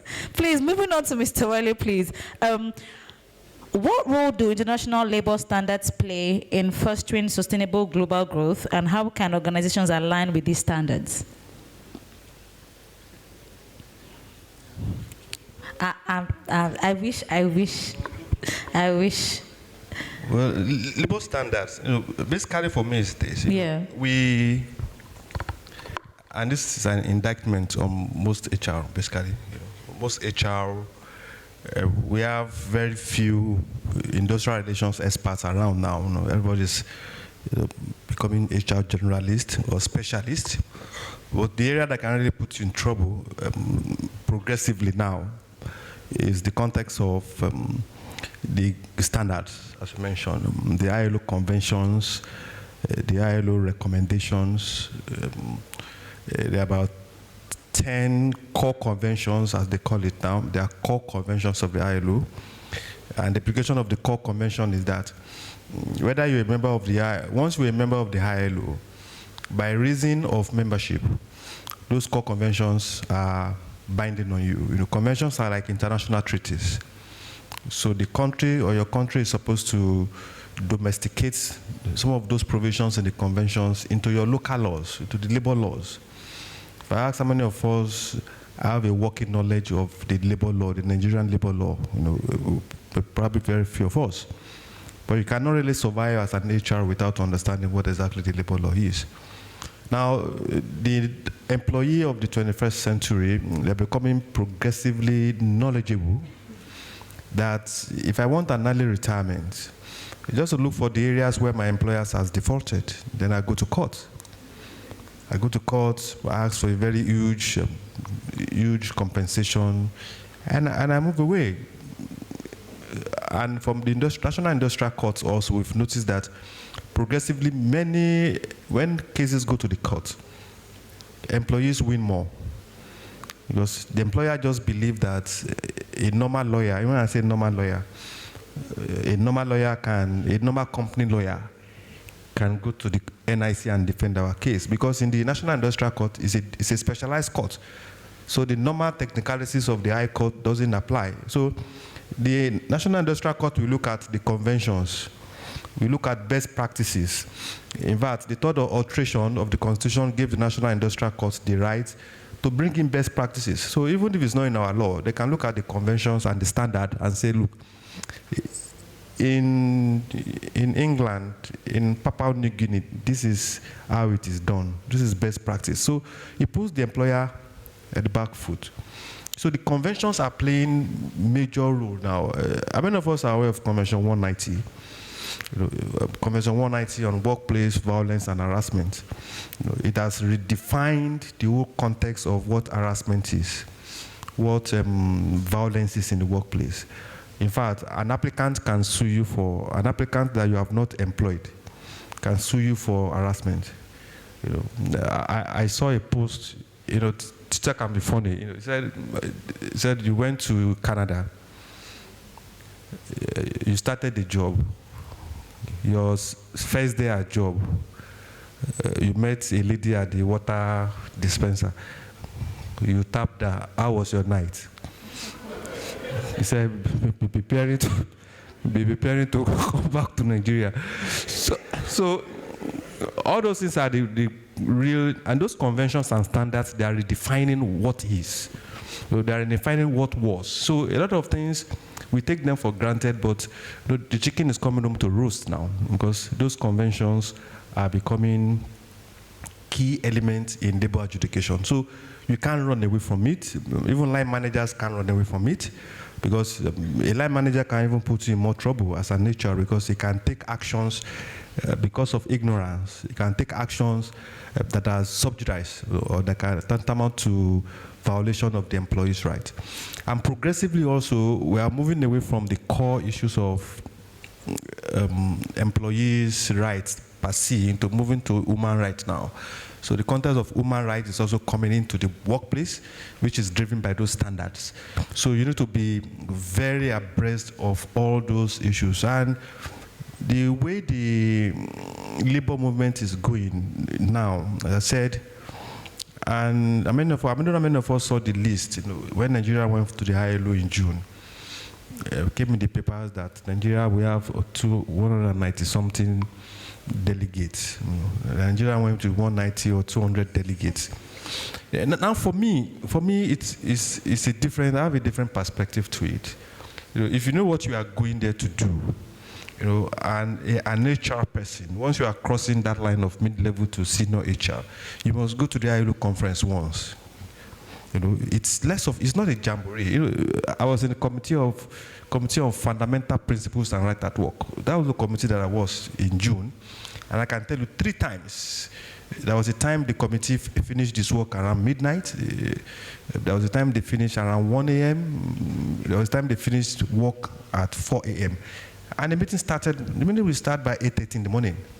So you can imagine working from 8:30, you have 1 hour break in between, and consistently.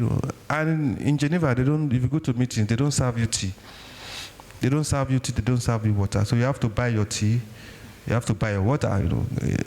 I dare go to a meeting in Nigeria and they don't serve tea. You wonder what is wrong with this. That might be a reason why you mark down the meeting, because this training is not okay. But there, you just go and buy your tea, buy your stuff. So those conventions, those standards, they are now, many of them, they are fundamental to our existence. For some of us that are also, this might be contentious, that are not, your offices are not, you are not unionized. Convention 87 on rights to organize and collective bargaining, it gave rights to the existence of the unions. That you don't have the right to exist. You can't push them out. And to say we don't have union in our offices is a joke, because union doesn't exist in your office. The union exists in the national. So they just need 1 or 2 persons to say in your office that we are okay. Then they will just come and inaugurate it. So we just have to be abreast of all these issues, then start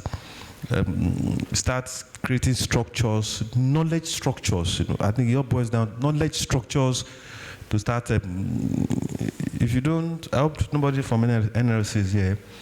If you don't want the union, start encouraging the staff to say, look, we'll take care of you much more than union can take care of you. It is what it is. But definitely those conventions, and we can also assist, we can collaborate. More knowledge of those conventions, those labor standards, in fact, for you as an HR, and if you want to play in the global space, working knowledge, not cram knowledge, but working knowledge of those conventions and standards, they are very important for us. Thank you, sir. Please put your hands together. Wait, you will add this. Let me ask you your question. I'm coming, please. No problem. Okay, so can you share a pivotal moment in your career that significantly influenced your professional growth and success? So you can now say what you wanted to say and then answer the question. Thank you. Can we please appreciate her? She's... Thank you.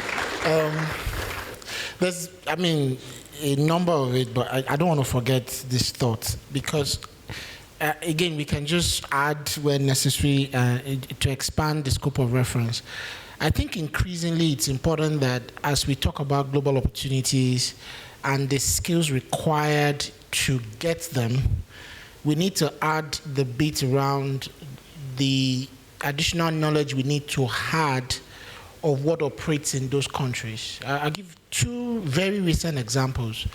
Just this past week, I was involved in a conversation where the LinkedIn account of a recruiter was locked by LinkedIn because he posted a role and overemphasized gender preference. Yeah. LinkedIn took the account. Now, in such environment, in such context, the immediate argument of the average Nigerian is, it is my LinkedIn account. You are using someone else's profile, and that platform is subjected to such globally accepted best practices and standards. So you can't come to say it is mine, it's borrowed platform. That's one. Two, I hope every one of us, for instance, now, see, in the last, let me just go back 7 years. We've seen the growth of nationalist movements in different countries where for UK it was Brexit, for countries like Poland and the likes, if this lady in Germany lost our position largely because of our position on migration and all of that, you've seen the growth. In fact, all the elections, what has happened in France is influenced by, there's a strong movement for countries to say France first before any other person that is coming into that country, either physically or virtually by way of work and all of that. So for instance, it is wisdom to go ask ourselves, what was the UK like during the last Labour-led government? Because all of a sudden, that is going to come into play even in the United Kingdom and the like. So I just thought it's because sometimes these conversations are hugely influenced by, I want global opportunities, I want to be global professional, and what are the skills they are looking for, and we forget that these countries don't belong to us. And the organizations we want to work in those countries are ruled by the laws of those countries. So in addition to the skills, it's important that we begin to ask ourselves, laws are laws, and there are countries where the laws would take effect without some excuses, as it were. Pivotal moments, I'll refer to two. One, I've been very public with it. Many years ago, I stumbled on an article. It's been a while I read it, but if you can go do the research, it will help you. At least it helped me. It was titled Top 70 Paying Jobs the Year 2030. And this must have been like a 2002, thereabout, that I stumbled on that article. The only the closest material to it would be the 2020 workforce. Incidentally, I took that book again to read 2019, is it 2019 or 2020, as we entered 2020.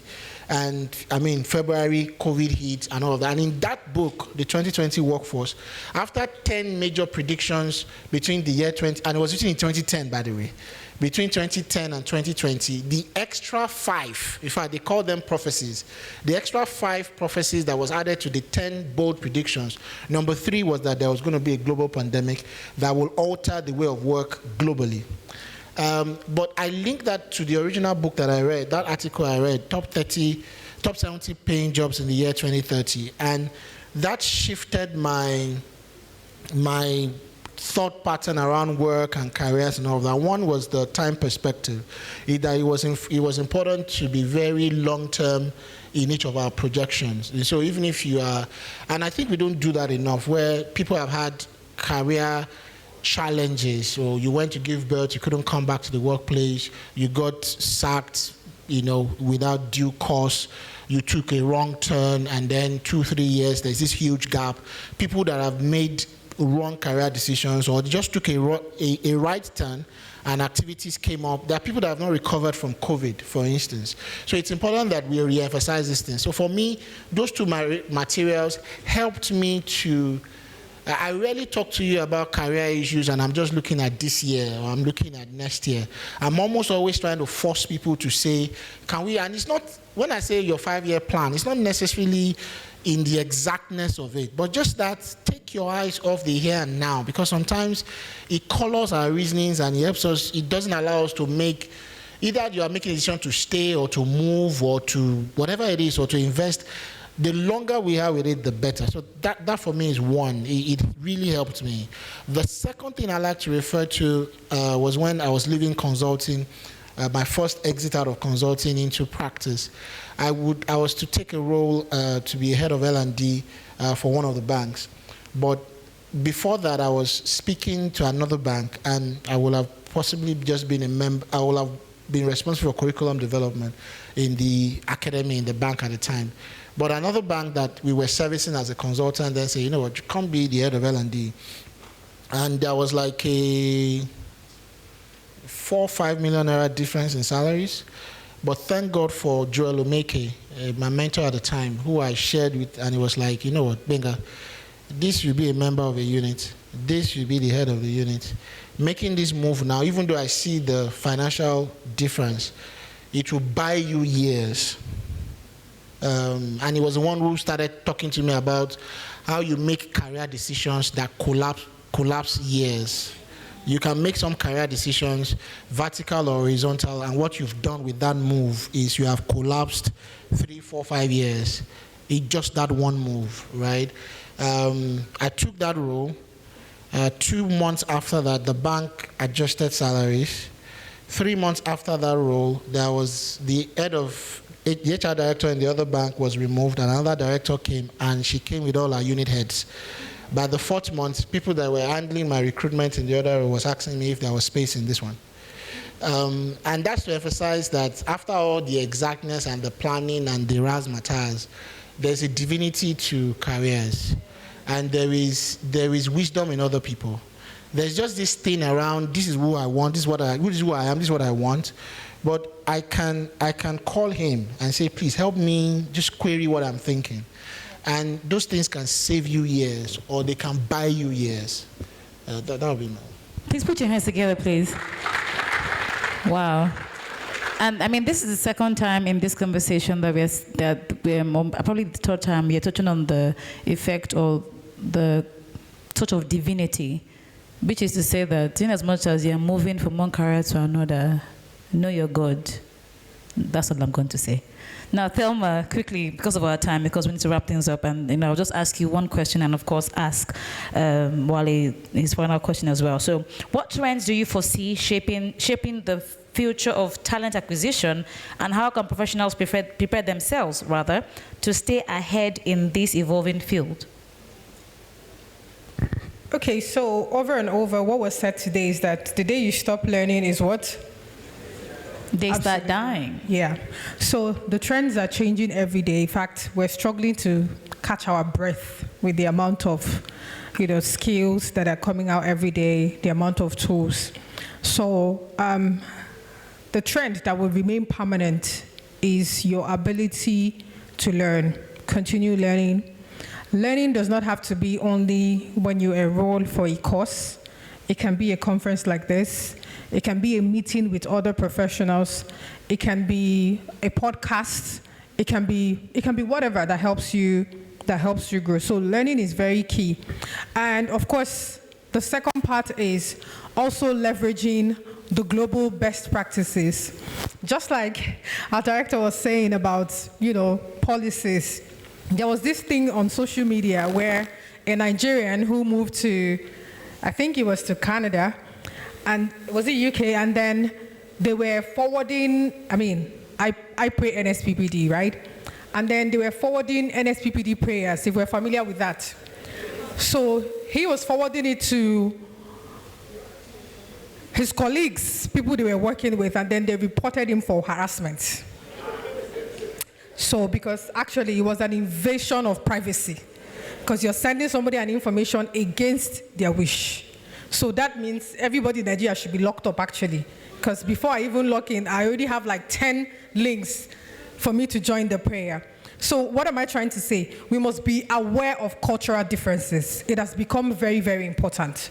You must be very aware of cultural differences. There are certain things that you say in Nigeria that may come off as rude to other people. So if we're aiming certain type of roles, and that's why it's important, if you're joining an organization, it's good for you to research about that organization. You may be a young person, and then the company you're going for, the CEO there is 70 years, so you don't expect the Gen Z type of vibe. He would ask you what time you woke up, right? And they would ask you what did you have in mind the time you walked into this place. So that also helps us. I know somebody was saying something about age, which I just want to quickly delve on that. Part of the things that I think affected a lot of people is we are in an environment where work experiences are not encouraged. I know that a lot of people went through the university and they never for one day had any work experience, even as small as working in the supermarket, earning. In fact, that was actually how my career started. How my career started was that I was very particular about helping students have work experience, because I noticed that by the time they start asking for that, you have to be 25, you have to have 5 years experience. And I started trying to understand what was the difference. So the difference is that outside of Nigeria, people already start honing their skills. Whether you're working in your father's shop, it's an experience. Whether you're packaging whatever, it's an experience that you need to leverage on. So I think that what we can take back as well, if we have siblings, if we have children, we should make out time for holiday work experience. You know, go somewhere, work, whether you are a braider or whatever it is. I actually have a friend who is a stylist. And then she was telling me that she wanted to move abroad. And she's very good. She makes hair, nails, and all of that. So she said she wanted to move abroad. I said, okay, how do you want to do it? She said she doesn't know, that she wants to see if there are maybe sponsorships and the rest. I said, are you on LinkedIn? She said she's not on LinkedIn. I said, why don't you? She said, LinkedIn is for professionals now. It's not for people like me. And then I told her, no, that's not true. Every organization is looking for talent anywhere possible. Right now, we are scraping all the surfaces available to find talents. And then she now worked on her profile and set it up. And then in 2 weeks, she was having requests for interviews back to back. She called me, she was like, for this nail technician and all of those things. I said, well, yeah, that works. So they called her and then they told her they needed 2 sessions with her. One was for her to send evidences of her work. And then the second was a live practical session.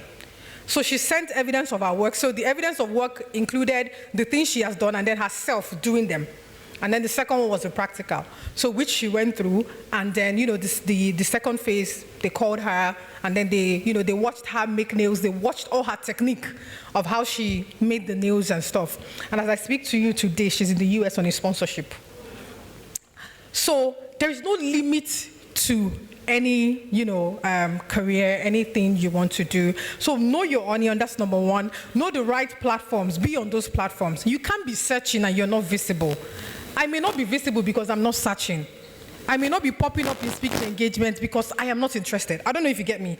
But if I'm interested in it, I'll put myself forward. I'll go to the platform and say, oh, I'm available for any speaking engagement. That's the way it should also be with us. If we want to be in certain places, we have to be visible. Make sure your account is visible. Check your emails. Check your emails. There are a lot of us that have lost opportunities because we saw the email 3 months later. And something has changed about Gmail, which is annoying, but what can I do? Right now, they categorize by themselves what is spam and what is junk. Sometimes you find your bank details in spam. So if you're not careful, you would even delete it without even knowing. It's when you go to the email address, this is actually my bank. Why is it in spam? So because this thing has come up with, the mails that we use, it's very, very important. If you cannot afford to, in fact, even when you upgrade the email, Gmail will categorize which one is spam for them. Because hiring managers send bulk, because we use AI now. So once they send a bulk invite or a bulk mail, is categorized as spam because it's more than 2.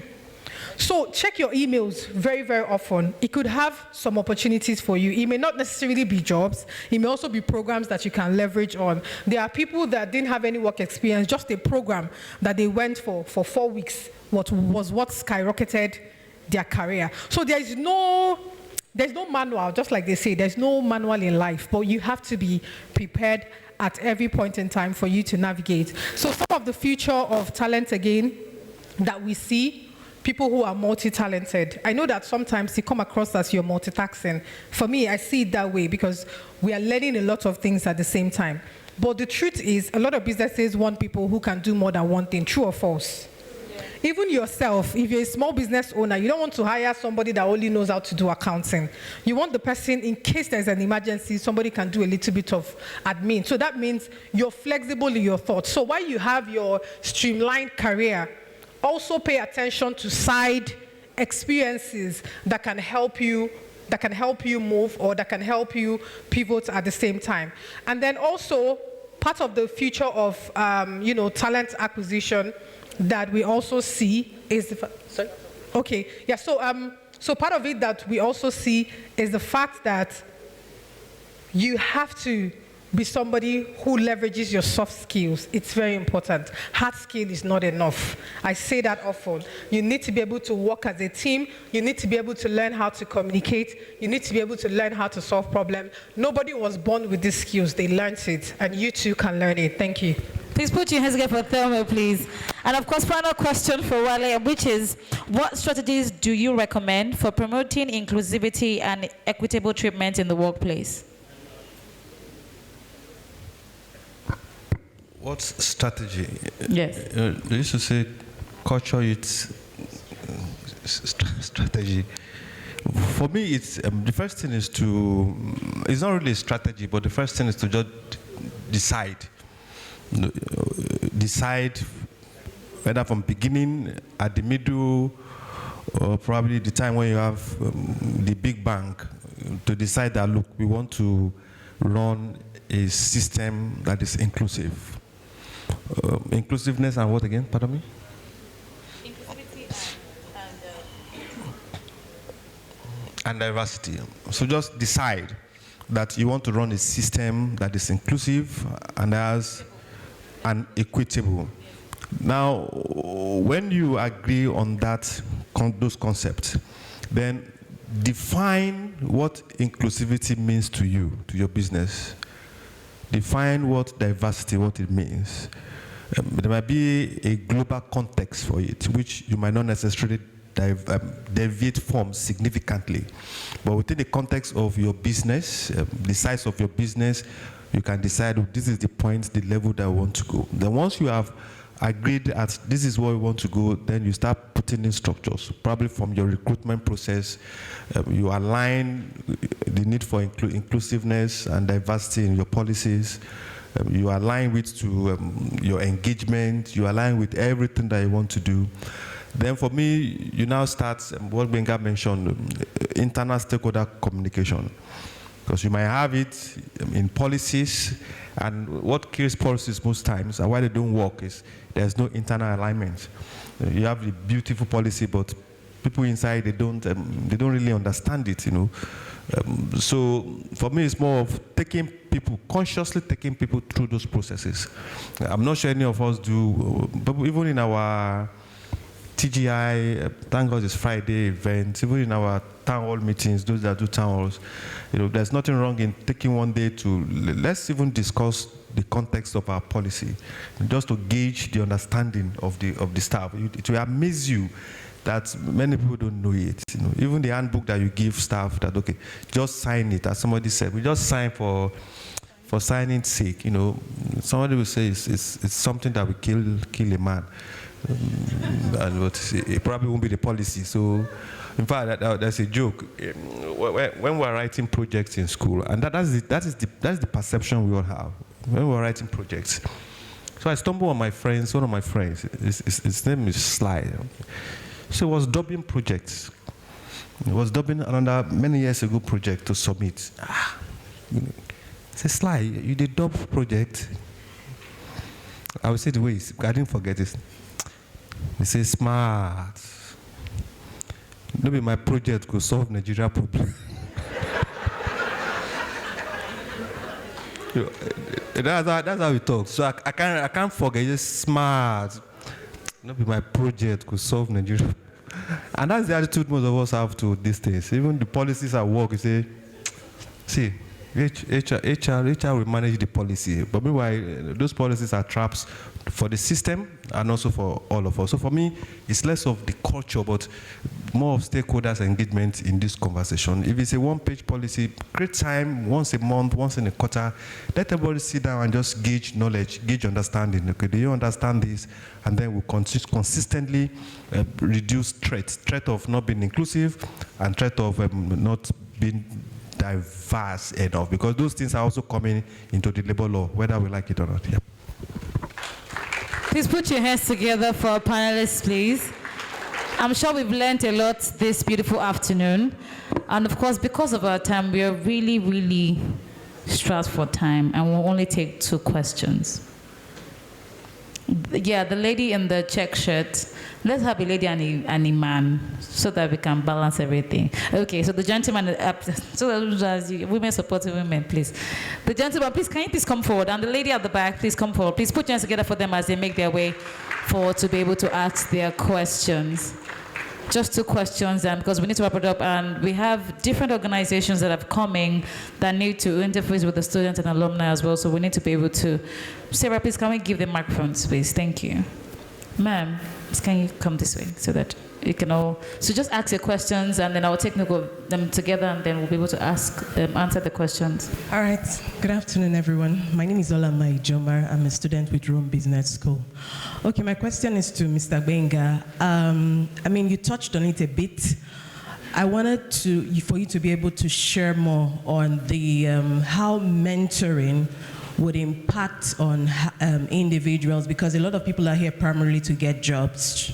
And sometimes the way they have coined out their CVs, it may not speak to the exact role it is they want to fill. And so when they get to the hiring manager, they say, you know what, if doesn't fit, just put me in any role. They feel like all I want is a job. How does mentoring play a part in individuals understanding what it is they should do towards their career growth and development? Very important. Okay. Do you want to further ask a question, or you want to answer it now? Is it how do you get a mentor, or everybody gets a mentor? Everybody. Okay. Okay, so because I want both of them to ask the questions, and then we can just answer because of time. You can have your seat. Thank you. Please put your hands together for her, please. Thank you. So over to you. Yeah, so good afternoon, everyone. Good afternoon. My name is Marcos, and I help businesses make smart digital sales and marketing decisions. Thank you very much. He's a sharp guy. Funny enough, my question is coming to you again. You people should let Mr. Benga breathe. What's going on here? Although I think it would have been more appropriate for the first session, because I saw questions going in that direction. It's about visibility, yeah? So there was a time in my career when I was mostly on hands-on roles in digital marketing, say SEO, ads and the likes, yeah. And that time was before the COVID. And for those of us who understand, before COVID, if you're doing more than one roles at the same time, a lot of HR professionals would think or would tell you to your face that you can't be doing this job, and how would you be able to cope? Yeah. And I was doing a lot of that. I was doing a lot of remote roles. In fact, sometime between 2020 and 2019, I had a target to work with 30 small-scale businesses, minus my 9-to-5 role. For obvious reasons, but I wasn't able to. I did only 24. And my point actually is in terms of visibility again, how do we now combine all of that on our CVs or in our communication? And I'll give an example just to sort of put it in context. I had an interview with an international recruiter. I'm so sorry. I would have loved, but he gets it because of time, because we have recruiters, organizations that need to interface with the students. So please, thank you. Please put your hands together for him, please. Make it loud. Thank you so much, Salvatore. My personal definition of mentorship is about mirroring. When you need to choose a mentor or accept a mentor request into your life, that person must mirror, not always in exact terms, but must mirror where you're going or mirror a part of your life you are trying to solve. I also want to quickly state on mentorship, because we've done a lot here today and it's been career, and there's a tendency for us to just look at our careers as the areas where we have a challenge. Personally, and from working with different people, I've seen cases where you're actually okay career-wise, but you have a finance challenge, and you need to go deal with that away from your job or your career, or else you will bring that problem into the workspace, and that can be a problem. And so I'm saying that to say, to emphasize the fact that mentorship shouldn't only be career focused, right? mentorship at different times and stratas in life can touch different areas where there's just a gap, and that gap can be knowledge related, or it can be a challenge, and you can see someone else who seems to have it all figured out as far as that is concerned. So you, for instance, have a gap around dressing. You just don't know how to put colors together or look like your role and your grade in the office. A mentor in your life at that time is someone who seems to never dress wrong. Because one, you can see what you are not in that person, and then you can, again, mentorship, approach the person, or from afar, observe. There are mentors in my life right now that I've never met. But guess what I've done?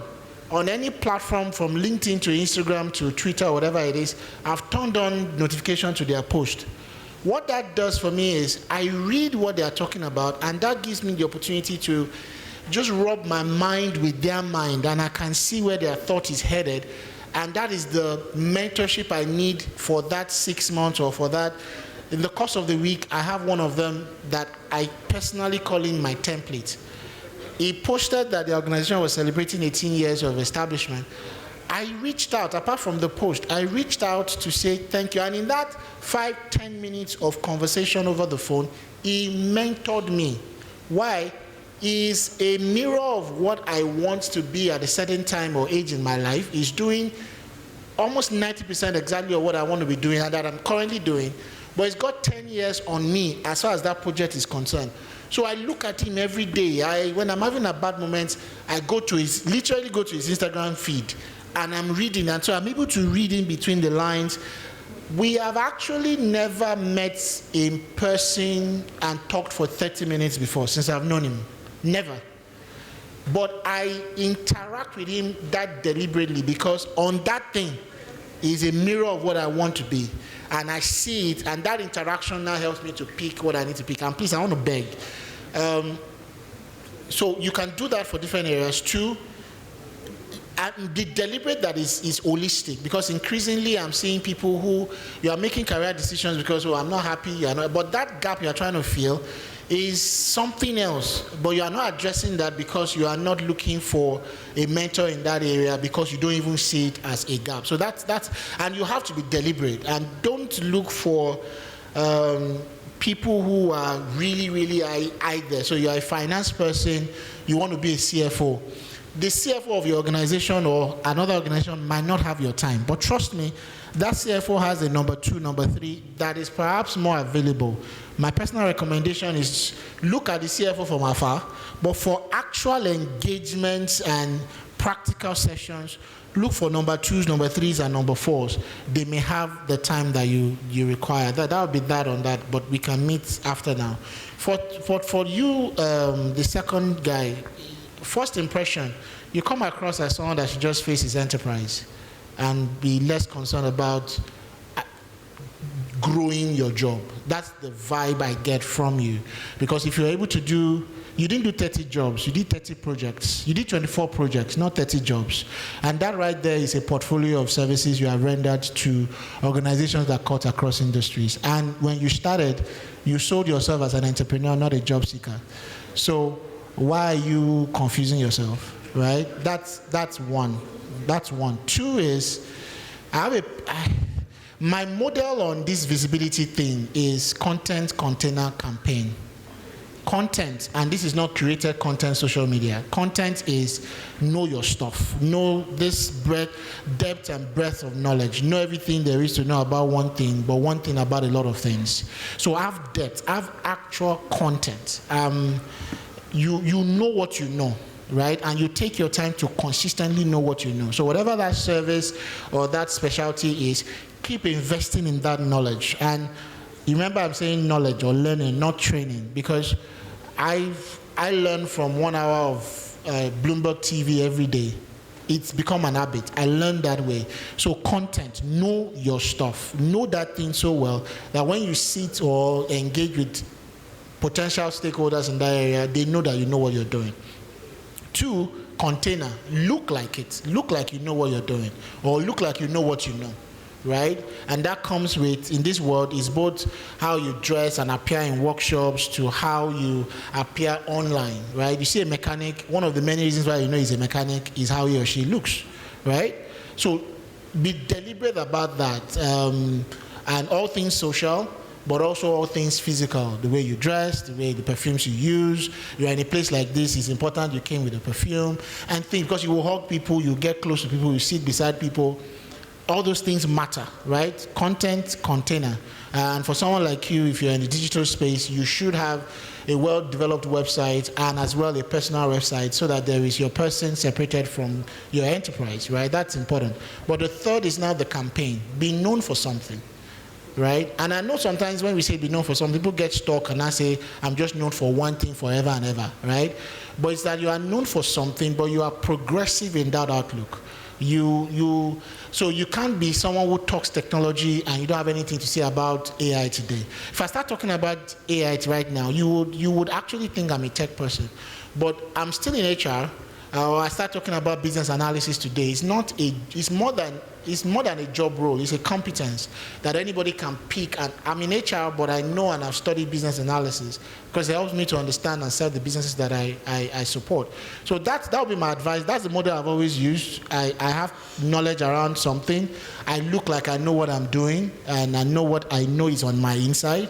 But I am deliberate about the campaign that I have. And at different times, and that will now regulate when and how you post or how you communicate that campaign, which is not necessarily, for some people is to build a community around themselves, so have WhatsApp groups. For some people is writing blog posts. For some people is coming for programs like this. For someone like our friend here, is a proper researcher to a point where he's doing that for Lagos Business School. So his own content is not posting on LinkedIn. If he posts on LinkedIn every day, it will confuse you, right? But his own content for his kind of person, he cannot but have research papers. For someone like the DG, his work is that high level that he will not write and post on WhatsApp. He will write and publish in newspapers. That's campaign for him. But that may not be campaign for you. Do you get what I'm trying to say? I hope that helps. Please put your hands together for Gbenga. Sir, do you have anything to add on? No, we're fine. Thelma, do you have anything to add on? Sir, they did not hear at the back. It's only we on stage that heard it. People at the back, don't worry, I got you. As I said, the rate at which knowledge is evolving is faster than our rate of assimilation. So you have to find a way to create a balance and don't be a Choluteka bridge. I think you can Google it, Choluteka, C-H-O-L-U-T-E-C, Choluteka bridge. I think it's quite an interesting story that you should read. All right, please put your hands together for him, please.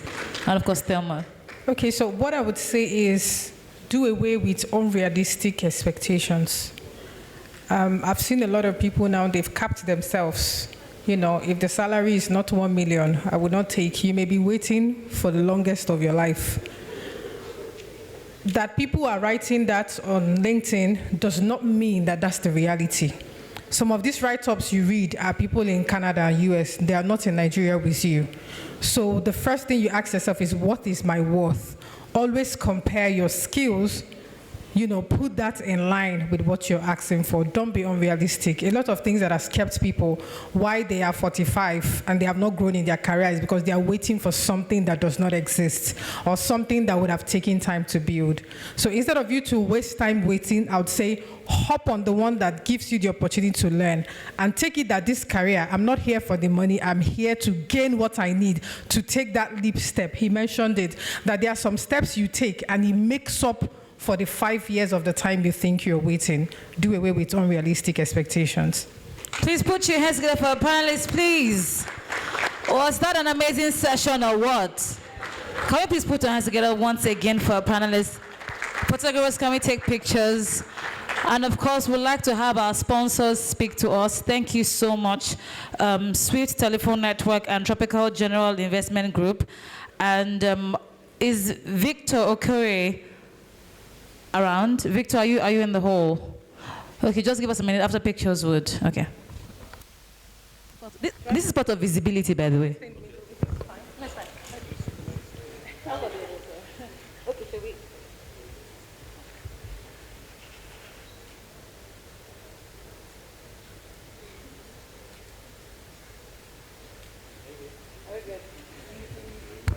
Please put your hands together once again for amazing panelists.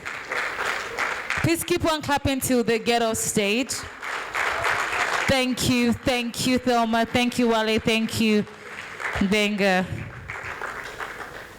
It's interesting what mentorship can do, because I actually happen to know one of Benga's proteges, and for a split second, I could literally see his protege in him as he was speaking. Gabriel Balogun. Yes, I could literally see. So, I mean, that's the power of mentorship, because those around you would know that this is your mentor. So it's very, very important that, you understand the kind of mentor that you need for this season, of course, for every aspect of your life, because it's very, very important. So we'll be hearing from our sponsors for today, which is Swift Telephone Network. Please put your hands together for them, because if they did not sponsor this event, will not be here. Please keep on clapping. And of course, our second sponsor, Tropical General Investment Group. Please put your hands together for them as well. Thank you for your sponsorship. We really do appreciate. And we'll be hearing from them shortly. Can we have Victor Correa? He's the rep from Swift Telephone Network. Okay, he's on seat. Please put your hands together for him, please. You're welcome. 5 minutes and yeah, we'll call it a wrap. Thank you. Hello, good afternoon, everyone. Okay, my name is Victor Okore from Swift Telephone Network. Swift Telephone Network, we are a telecommunication brand, and basically we offer telecommunication services to businesses as well as to individuals right here in Nigeria and across the broad. Now, for the business owners here, business enthusiasts that are here that you want to do business. Today, you can no longer do business with just your regular MTN, Glo, one number. No. The business space is evolving. And with Swift Telephone Network, we have our contact center solution that with one number, you can be able to take concurrent calls from a number of your audience cut across different destinations. Also, we have our IVRO service. Our IVRO service allows your callers to call into your center, call into your numbers, and get an interactive voice response that gives them information about your business before an agent or someone talks to them. That's one of the services also that we provide at Swift Telephone Network. Also, we have our bulk SMS service. Now, for Rome Business School, we have a bulk SMS service known as a promotional service that you can use to make announcements of your events as well as your products to your customer clientele depending on location. And also, you don't have the issue with delivery because we have that also covered on the network. Also, we have the transactional bulk SMS for those of us that may be in the fintech space. Okay? With our transactional SMS feature, you can come on board and you can be able to send SMS to your customers. Also, on our network, we have what's known as the voice broadcast. I don't know how many of us have received a call from multi-choice, DSTV at any point in time, and when you pick up, you hear a voice speak to you, and after 30 seconds or 45 seconds, the call drops. Yes?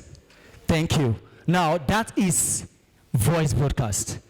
A call is being initiated by the machine, and it's being sent to an audience, a wide range of audience. Now, this can be your existing customers as well as prospecting customers. On the network, we can assist business owners as well as businesses to achieve this by getting a greater reach. And also use, in terms of cost, it is affordable. Okay? Now, I want to give everyone the first 30 persons in this hall that will go to www.stn.ng. Click on Get a Line. Now, we have two offers there. One is for businesses, the other is for individuals. If you're an individual, please fill. Upon submission, you get a free recharge for attending this program today, 8,000 naira for the first 30 individuals. That is part of our giveaway packs to those who are attending. Thank you very much. What's the website again, please? Pardon? Website is www.stn.ng. First 30 individuals that submit will get a 1,000 naira recharge bonus today. Thank you. All right, please put your hands together for STN, please. Okay, so quickly, can we have our rep from Tropical General Investments Group? And as she comes forward, please, to all of our partners that are here.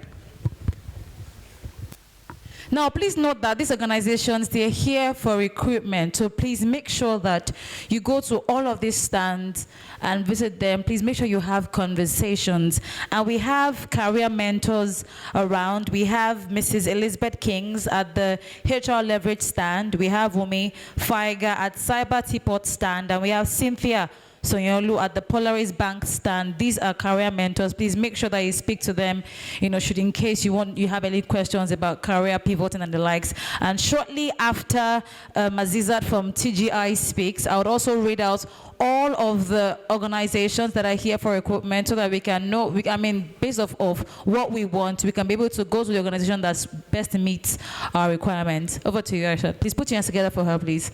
Okay, there's a video. Media, are we ready for the video? From TGI. Okay, we have 1 minute. So whilst we are waiting for that, thank you, just be on standby. Okay, so these are the companies that are here for recruitment. Please make sure you listen attentively so that you can know which organization you'll be looking out for. We have Beacon Gate, we have Rovidana, we have TGI, we have Coralford Consulting, we have African Luxuries, we have Silverbird Cinemas, Silverbird Film, Rhythm 93.7, HR Leverages Africa, Black Skill, EBHR Consulting, it's a consulting company, by the way. We have Cyber Teapot, we have Polaris Bank, Capital Field Investment, Geminal Consulting, FMR Agency, Swift Telephone Network, and Strevert Services, Strevert. Apologies, but please, services. So please make sure that you go to all of these organizations because they are recruiting and it's just very, very important. That is like the major purpose for today's career fair. So is the video ready? Media.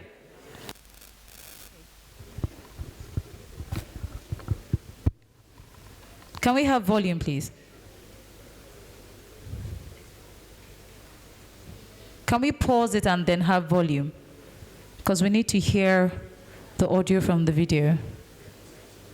Once again, let us not be in a hurry to leave. Let us ensure that we go to all of the companies that have come here because they're here because of us. So let us ensure that we go to all of these companies and we ask questions. We know if we meet up with the requirements that they require or just get information that may be useful for somebody else. Media, we're good.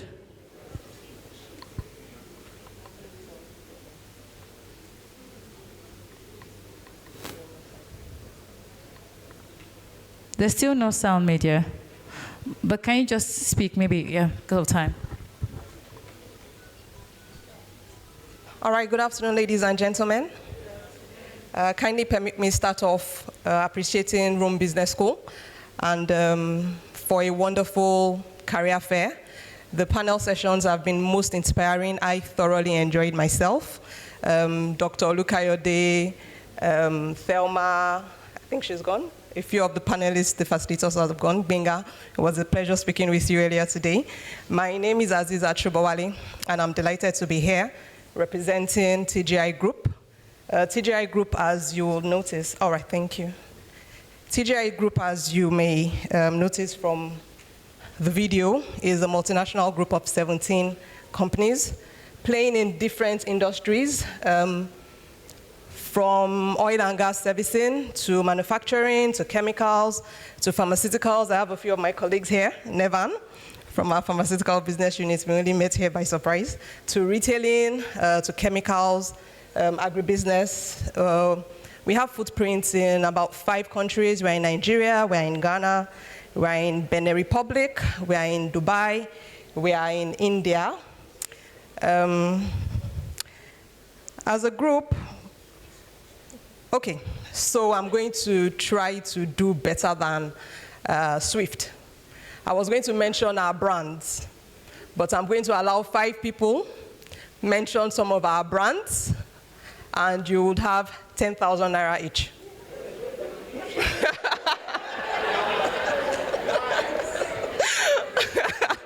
Excuse me, is LTGI just came to this stage and looked for my trouble for me?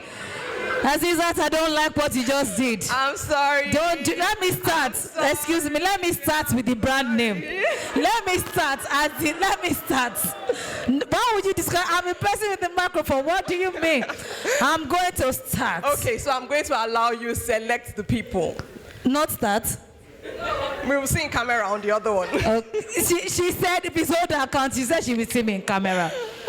Okay, visibility, first 10 people. Come outside. 10, 9, 8, 7, 6. You don't like it? Free 10K.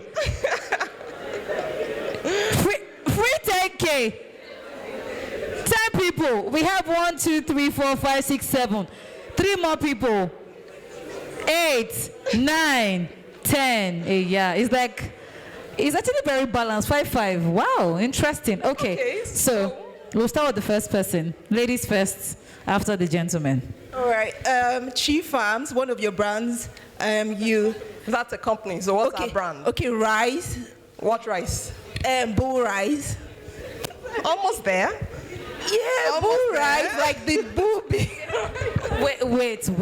Auntie, go. Let me clap for her, please. Celebrate for her. Please, let me gallantly go back to your seat. Sir, be on the queue, please. Some people came before you. According to how you came, please, we need to be orderly. Thank you. Just according to how you came. Ma, go and sit down. Thank you. Okay, good afternoon, everyone. You have Terra Oil. It's okay. One is okay. These are the people. So extra sheets. What I'm going to do is, she got half of the name. Just stay. You shall got it. I'll maybe split it between you. So 5K. Yeah, go. We will share the money together. Okay. Terra Sizzling Cube. Yes. Please put your hands. Full 10K. You get to share yours. Please go. Why people should go together? You're sharing your 10K, yes?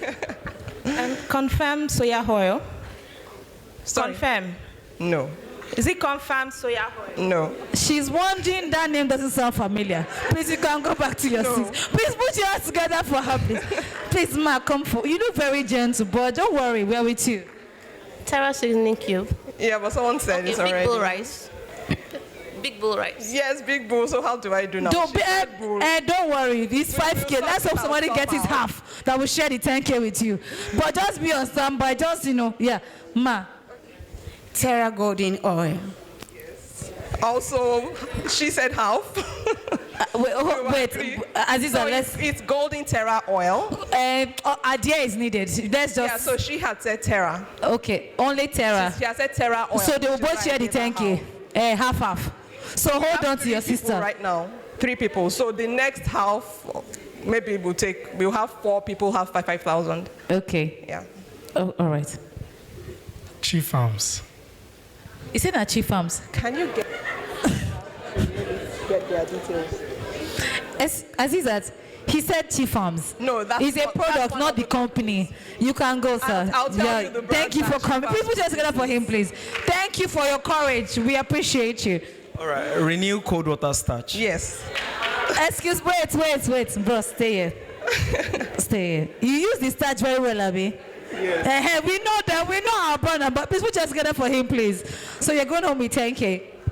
Kiri diapers. No. Sorry, I love the confidence, but I love it. Okay. Vinco Band.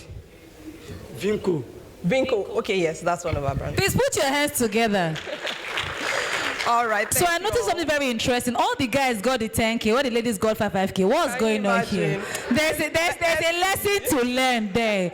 But know the answer with your full chest. Always be confident with your what? Your answers. Are we good? Yes, thank you so much. So for the gentleman that mentioned Chi Farms, our brands that are produced from Chi Farms are the animal products. So the Chi sausage, the Chi chicken. We do also play in the maritime industry. So ORC fishing, we have crabs, we have fish, all sorts. Yes, all right. So thank you for playing. All right, one house. Thank you. All right, so at TGI Group, we believe in creating an environment where innovation, growth, and collaboration is at the forefront. Our mission is not just to be leaders in the industries we play in. We are also very big on fostering an environment where employees feel valued and where there's opportunity to grow and make a difference. We are excited to meet with you. We look forward to connecting with you at the back of the hall. Please come, let's discuss. Let's learn about what your aspirations are. Let's see how we can discuss you joining the team. My colleague Deroti is an alumnus of Rome Business School. So, all right, so thank you all. Thank you for playing. Please put your hands together for Aziza, please, and TGI. Thank you. So please, if you know that you want 10,000 naira, I will not be there to help you. Make sure you go and collect your money. Her name is Azizat. Their stand is over there. Collect your money, but please be civil while at it. Make sure the transfer goes. It's not audio money. I mean, we know that. Please celebrate TGI, please. Giving us money in this beautiful economy of ours.